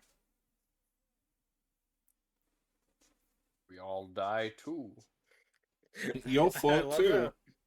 Ralph You'll Ineson's die, always too. Ralph Ineson's always like one step behind what Defoe's thinking, where he's like, "Oh, it must be Knock. Like he's got to be the Nosferatu." And he's like, "No, it's not him. He's working for him." Did you guys know that? I know John knows this, but Ralph Ineson's in Final Fantasy 16. That's No. awesome. And I find it kind of distracting to hear Ralph Ineson's voice coming out of like a 30-year-old man. No, he had an insane video game run that year. 'Cause he's in that. He's in Diablo 4. And something else. We talked over it, but one thing that like Eggers is obsessed with from that first movie, the original Nosferatu, is that iconic shot of him in the doorway, where it's like that big arch with like the point in the middle, and Yeah. that shape is all over this movie in the architecture and that little cupboard that they opened and looked at his like satanic shit. Yeah. It's This Again, couple's it's- not having a great time. oh, they're not. Yeah, this looks rough. Nope. Don't pardon us for walking home from the bar. This is just what every night in New York is like, right? I don't know. I've never been there. I've never been to New York. Adam March, we're all going to die. That is true. It is.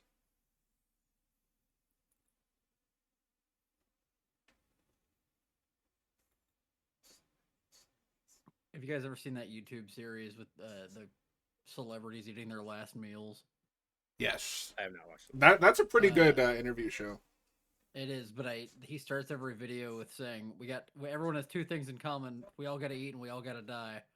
That is correct. Macaulay Culkin was just on Precisely it. correct. I'll have to watch a few of those. I discovered that on accident because Seth Rollins was on there. No, it's a good interview show. Yeah.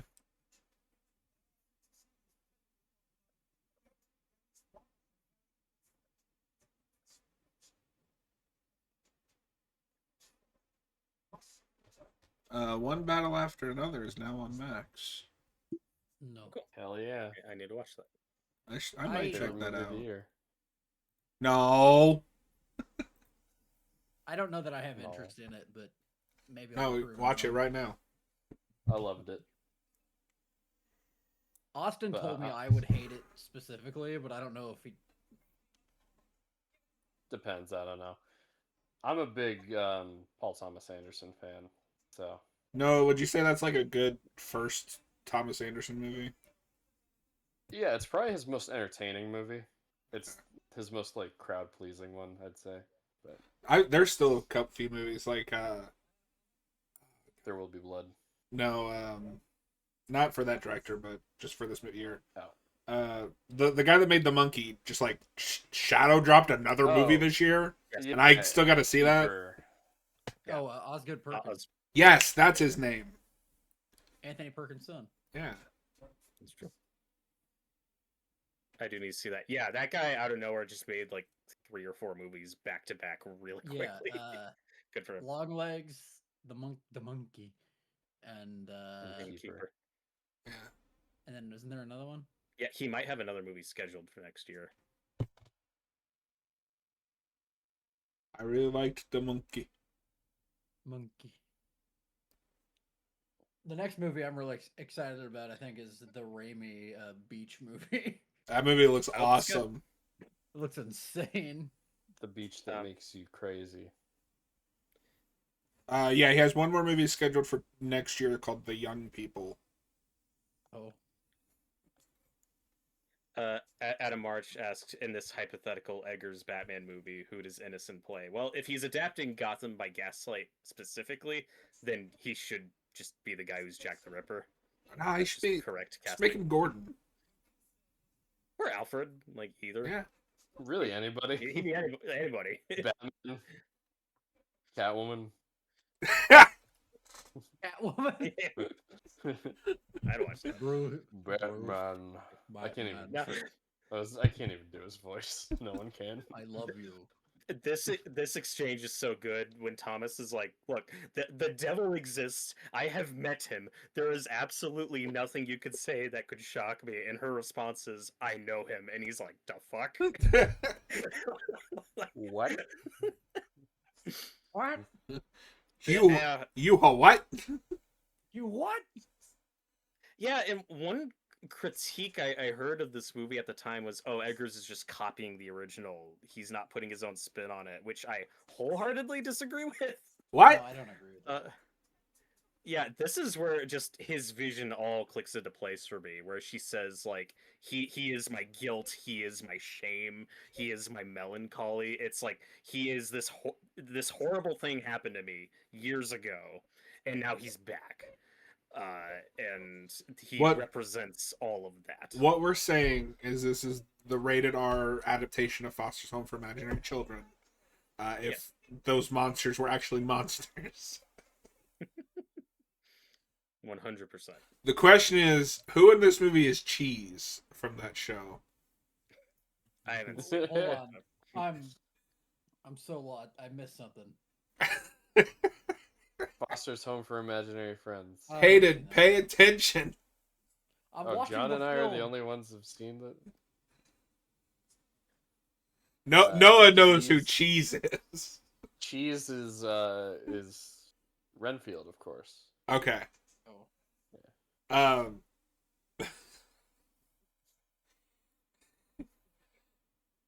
I like chocolate milk. Okay. What chocolate milk? No, I felt really dumb when I figured out like the naming rhyme with those three. Because the kid is Mac, his main imaginary Mac. friend is Blue, Mac and then he makes cheese. cheese. Blue mac and Yeah. cheese. God damn it. That sounds Yeah, I disgusting. think that's a joke later where he's like, "Together we're blue cheese." Mac and Oh, cheese she's with blue awesome in cheese this scene. sounds disgusting, Yes. by the way. It does. I love that in scenes like this, if you just strip away all the supernatural stuff, it's really just a couple arguing about a husband that spent too long away at work. Yeah. So that's the gist of it. She's And freaking the out. face that she makes here. She's freaking out. I don't like the spit. It's gross. The face that she makes here, when I saw this in the theater, I was like, holy shit. That's not natural. And it made me very uncomfortable, but, you know. I don't like I that. think it's a great I used to be able to performance. do that. Hayden Yeah, was I once can. possessed by Nosferatu. I can't do it anymore, but I used to be able to. Oh, no. This is like one of the big scenes when for some people Oh, didn't yeah. like it. We're like, oh, this got too gross. It got too uncomfortable. Yeah, so yeah, that's what he's going for. That's the point. Modern film criticism gets dumber with every year, I swear to God. I don't like how this shot is framed.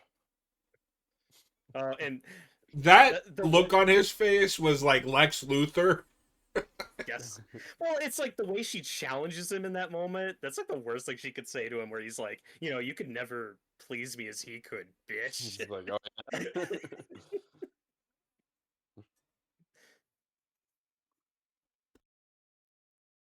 And this is all just disturbing.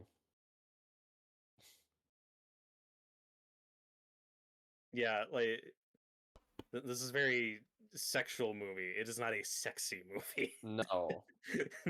No, like this is disturbing. Mhm. And And yeah, some when people she found says it gratuitous, and again, I didn't. I don't think it goes too far with this stuff. I mean, I do find that there is a section, especially on the internet now, that are just such prudes. Oh Yes. yeah. There's kind of a phenomenon that I've noticed lately. People my age are being really prudish now, and I don't know It's weird. why. yes. It's real weird. Sorry, Noah, what were you trying to say? When she says kiss my heart, Yep. because I didn't pick up on that the first time, that's where Count Orlok bites you. Yes. So.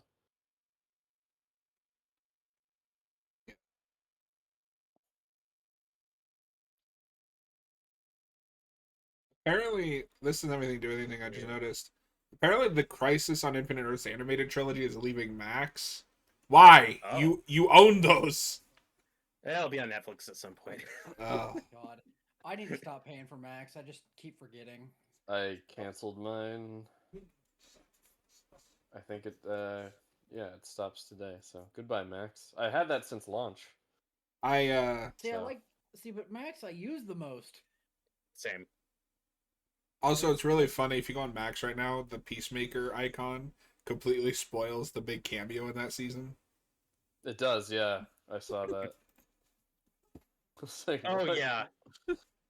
What are you doing? Oh, what are we doing here? I love the almost Babe, I'm sleeping. blue or black and white, however you want to look at it, tone of this shot. It's gorgeous.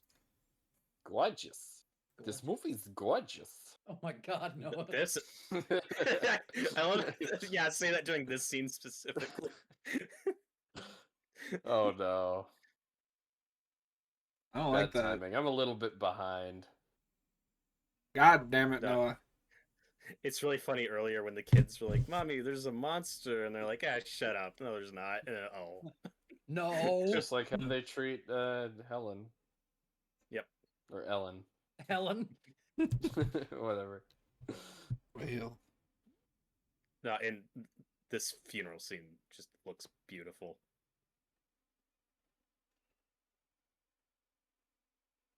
No, I have a lot of streaming services I need to cancel, and I'm just lazy. just don't do it. These coffins are huge. Yes. Well, he's rich, Why? so he can afford giant coffins. But I why? mean, but the ones for the kids are smaller. Oh. That's depressing. When you see a small coffin, that's the most upsetting thing. It is. Yeah. I'm tall, so they're gonna have to make my coffin like huge. They'll have to like. What they'll do is they'll they'll just cut. squeeze you in there. They'll just Humble cut you in brag. half, and you'll get two coffins, one for the Oh, upper yeah. half, one for the bottom half. They'll just cut my feet off. Adam I'll Arch says have the it sometime. visuals of Eggers just can't be beaten. I'd agree with that. Yeah. Yep. He's an interesting case because he's only made 4 movies, but like, he's such a. They're all different looking. Yeah. And the Witch is like one of the best directorial debuts ever. There was another movie It that came might- out around the same time as that, and I remember because I got them confused by the trailers. That sounds familiar. But I can't remember what it was.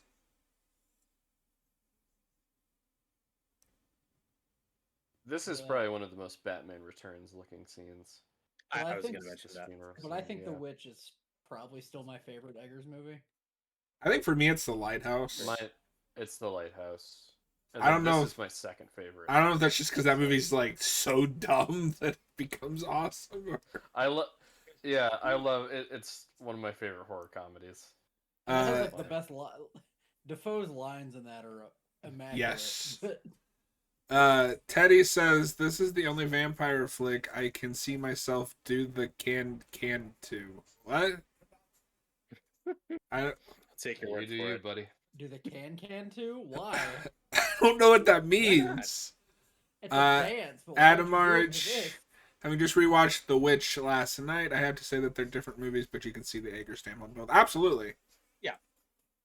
And he has a very locked down style. He likes very controlled environments. We were talking about his framing earlier, and he likes historical accuracy. He likes long takes, and that's a style that not everybody jives with. Some people find his movies boring and kind of plain looking, and I just can't relate to that because I think this just looks beautiful. Yeah. Well, what I like about him is he has the atmosphere and like the imagery down like a Tim Burton, but Mhm. his scripts have something of substance to them usually. Or if it's like The Lighthouse, which I'm not saying The Lighthouse is substanceless, but I still can't crack what that movie's about. But it's entertaining because of the performances and. It's by far his most like fever dream Yes. abstract movie. That's what I love. That about is it. one of the best like visual representations of just losing your fucking mind that I've ever seen. Yeah. I No, like that movie's it's an experience. I like the take that it's about two closeted gay men that just can't Yeah. go. I mean, they're stuck in a giant phallus. Yes, See, that's true. that is a take. The only thing is, the end is clearly Greek mythology, and I don't know what to do with that. Uh, Speaking of mythology, this speech here is wonderful. It's really sad too when Defoe tells her like, "Oh, in another life, you could have been this great priestess," but like implying like you were just born in the wrong time. Yeah, it So, really adds to the tragedy. something that is interesting about this Van Helsing, because I can never remember the rip-off name, but uh, he's kind of an asshole. Like, Van Helsing, if I remember correctly, at least in the adaptations I've seen, wants to help them, and in here he's like, "Yeah, we'll let her die as long as he kills the thing." I don't know. He just knows that it's what she has to do. It doesn't take away from her agency, which I think is why it works. It's more just they come to an agreement, and he has his part to play, and she has her part to play. Okay, but I mean, he's still an asshole that lies to Nicholas Hoult. Like, that's all I was I mean, saying. you could think he's an asshole. That's fine. I'm pretty sure sacrificing a young woman's life is an asshole move. But it's just all about how it's framed, and she knows that this is the only way to really defeat him, and he has learned that. He knows she knows that. Yeah, it's not a scene where he goes, "Hey, girl, you got to do this." You gotta be the That, bit. that Teddy, we talked about this earlier, Teddy, but he says, "What is it with the sudden weird vampire comeback?" I'm not complaining, but it seems they were gone for so long that I don't know where they're like, "We back, horror, goofy, all of it." And then he says, "I think the lighthouse is about a big old lighthouse." That is correct. That's true. Got that. Have you guys ever seen the pictures of Pattinson and Defoe, like in their lighthouse costumes, but not with the black and white filter? In color. Yes. Yeah. It's weird. Pattinson looks I've like seen- Mario. He does. I've seen. Are you gonna a Google funny, it, Hayden? Yeah, I have to. There's I think it's an edit, but there's of one of Pattinson in the like raincoat that he has with the hat, and it's like colored to look like Paddington. Yes. That one's great. So Noah, I think the best scene in the Herzog Nosferatu is that great feast, that gathering with the people Yeah. during the plague, where they're like, let's just spend one more day of happiness and just let ourselves die and be consumed by this thing. And it's really horrific and It's disturbing. insane. Yeah. This is kind of this movie's twist on that, and it's disturbing in a different way. With Aaron Taylor Johnson, where we do see that he is already sick, like he's probably gonna die, but he's just like, I'm gonna spend one more night with my wife, and it's real fucked up and weird. That's fucked up. Yeah, It's fucked up and weird, but you know. One So fucked this up is the picture picture I show. got. I think the Mario thing might be a Photoshop. Don't say that. Don't ruin this for me. Oh. Well, no, Oh. he just looks more like Luigi here. Yeah. It's fine. No, so then it must have been Photoshop, but there is a Photoshop where he looks like Mario. Yeah, it's awesome. I saw that too, but I like the Paddington one too.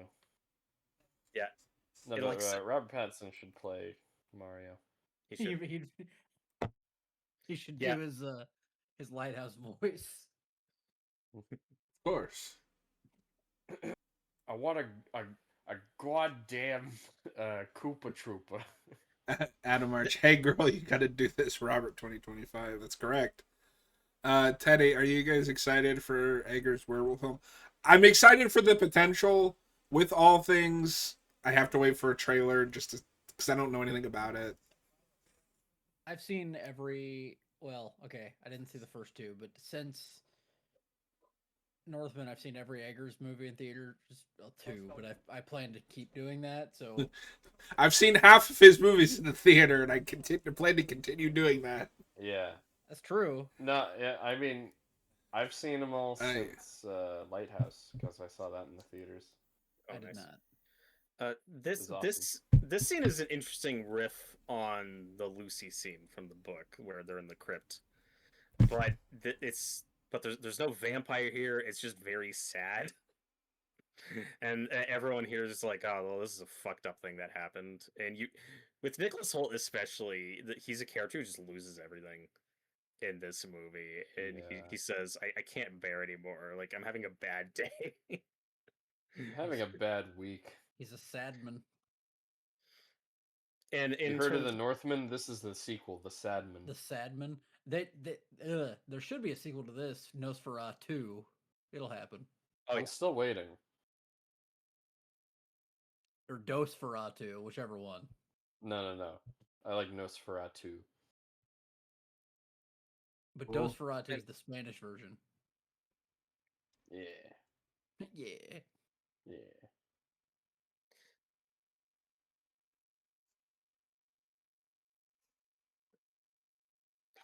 and like I said, I think this is one of the strongest adaptations of Dracula. It just knows how to give everybody something to do. that is correct. And I, the one of the reasons why Eggers wanted to do this specifically, not just Dracula, it's one of the scenes that really resonated him from the original Nosferatu is Ellen's sacrifice and her defeating the vampire and dying at the end, and that's consistent throughout each. I think him doing One of my favorite- Nosferatu specifically is the correct choice, because it does open you up a little bit where it's more remaking a movie and kind of doing your own take on that story, which is an adaptation but changed for copyright purposes. One of my favorite parts of Dracula is like the dudes hunting vampires. Like I love the group, and Yeah. these three might be my favorite version of that. I love these three together. Well, and having them kill Knock or the Renfield character is such a great choice because in previous Nosferatus, he escapes the asylum and then just disappears from the movie, and it's real weird. Here, it's really clever how we give him an actual ending. We get some closure. So, like, this scene is kind of like Dracula's death from the book. We just give it to a different character, but we have Thomas give the initial fatal blow, and then Willem Dafoe's character is like, "Shut up!" and just slams it into him, and it's so good. He's amazing in this. I know we've already said that, but I can't He- overstate. This is the scene where he goes the most over the top, and it's wonderful. Where he's like, "We're doing it, man! It's gonna be great." Like I think he's the shot coming up here was one of the first like images we saw of Defoe in this. yes. Him just like freaking out in front of the fire. You cannot outrun her destiny. And when he was casted, it was something like, yeah, Defoe is going to play a crazy vampire hunter. And I'm like, yes, I'm all for that. I think he is in real life. I loved that Yeah, he does that. God That's is- his side hustle. God is above our morals. Great line. Yeah.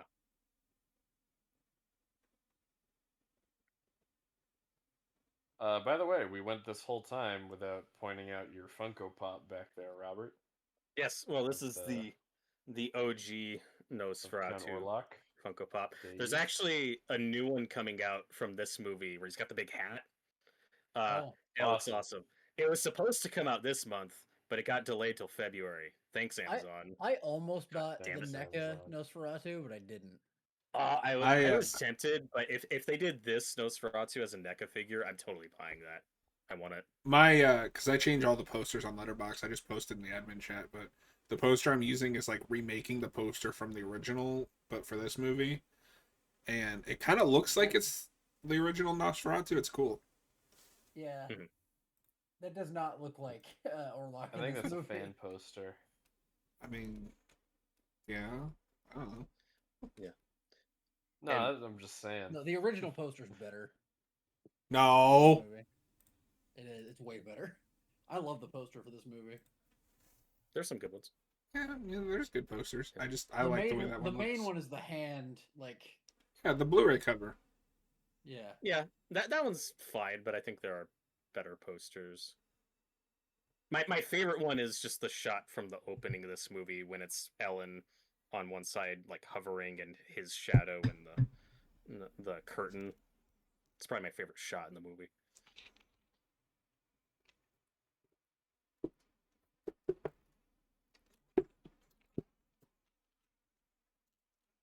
Moral of the story, kids, is don't make deals when you're a child with an imaginary voice. Yes. Just don't talk to yourself, and you'll be fine. Yeah. Because that yourself could end up being a What? count that The Count from Sesame Street. Yay. They could should, end they should up. make that. One rat, two rat. 10,000 rat. Yeah. Ugh. No. Clip your nails. Dude, He's you got look gross. He's got to smell real bad. Oh yeah, but she's into that. Oh. Clearly. You got some issues, Lily Rose Depp. Cool.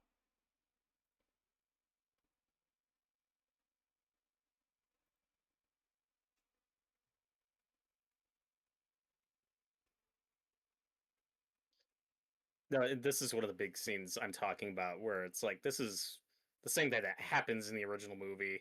It's just the more excessive graphic version of that scene, and that's all throughout this. And again, it reminded me of Peter Jackson's King Kong, Yeah. and Yeah. that fan approach and just expanding on and just going bigger I with the love the original. the Oh. the duality Forgot of about my that part. letterbox recent activity.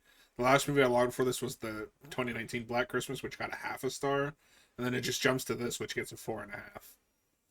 Hell yeah. I forget that she like sticks her finger in like his back, and I hate it.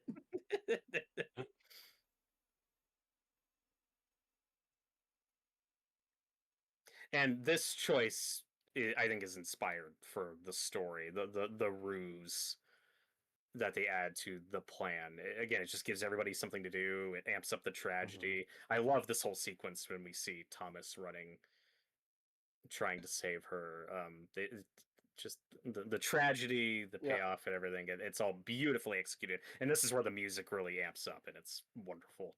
This is, I will say, this is the best viewing I've had of this movie. I've always liked this movie, but I think I might like this better than The Witch now.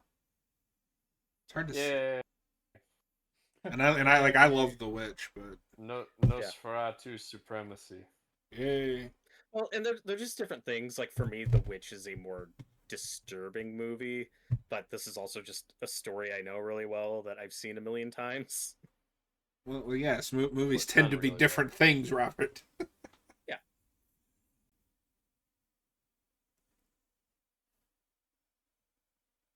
Oh fuck! I forgot to set my alarm. Did he not like flop to the left and just hide from the sun for a while? He's got little legs. It's hard. Gotcha, bitch. I forgot about his hair. He looks pissed. Oh no, That it's might- like it's one of the worst comb overs you've ever seen. It's like, dude, that's not Yeah. helping. Just a few strands. This is a great choice. Again, all throughout the movie, you're just getting little glimpses at him. He's hiding a lot of himself. He's presenting himself as this very powerful, horrific creature, and then at the very end, you see all of him, and he's just pathetic and old and weak. Yeah. Like you finally see him Yeah. for what he truly is, just this creepy old weirdo. That's horrifying. So gross. Yeah, and this shot's great. I love how Thomas, like, he's not looking at Orlok, he's just looking at her, and they really sell the sadness of this moment.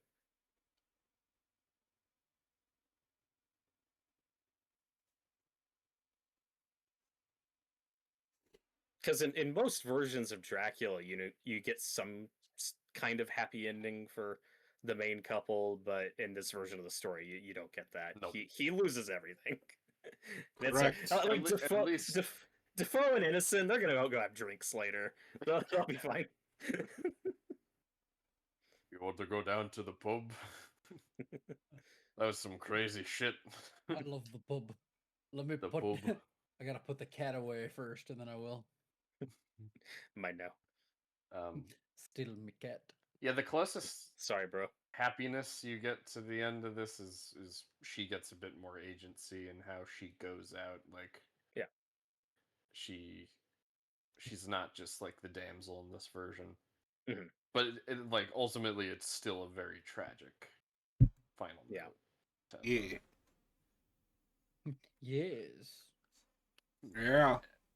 I like tragedy. Yeah. Yeah.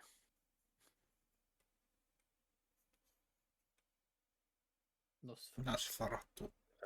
This shot's great with his face in the mirror in the sunlight. He picks up the cat, like mine now. This belongs to me. I will name him Mittens. Mittens. Ew. Adam Arch, we've never stopped to think how bad every Eggers movie must smell. Especially in like Oh, this yeah. movie with a plague. Yeah. Uh, It would be funny if the ending went on just a little longer. I just want like the maid or someone to just to walk in and go, "What the fuck?"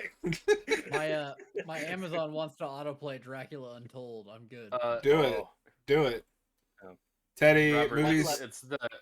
it's the end of Homecoming where she's like, "What the fuck?" And it cuts off. What the fuck? And then the music kicks in. Yeah. Last thing I'll say on Funko Pops, I also recently got this Gary Oldman Dracula from the Coppola movie, and it looks awesome. Oh. I love the red hell armor. I have a Lugosi Dracula, but it's all the way over there, and I'm not gonna grab it. Oh, cool. Yeah, Uh, I have one of those too. But I Teddy, have a. Go ahead. just real quick. Movies tend to be different things, Robert. The raw anger and malice in that tone is scarier than the movie. What? I know. What? What? So much anger and malice. He's mad. He's mad. Trust me, you would know if I was mad. No, I know. I've seen you mad. Yeah, Well, stop and like I pissing me said- off. You're pissing Well- me off. Like I said last year, this was one of my most anticipated movies, and for me, this is the perfect example of a film that just gave me exactly what I wanted, and I was very satisfied. Like, it just once we heard Robert Eggers' Nosferatu, Crazy I how was as just like, satisfying yeah, it can be when like- that happens. Yeah, and for some people who it's just your perspective is a big factor because for some people it's like, oh my god, I've seen Dracula a million times, I don't care about another one, or like whatever. It's just I like the story and I thought it was very well told. Again, not a lot of surprises here. It's very faithful to the original, but I thought he put enough of his own spin on it, and No, it's good. just those couple little story changes and additions he added, I thought were fantastic. Yeah, it's a good movie. Good move. Yeah, and as far as the Nosferatu movies specifically go, this one is my favorite. I was very happy with it. Real quick, we'll come back to this. But if you're watching after the fact, we appreciate it. Please consider hitting that like and subscribe. We'll see you guys on the next one.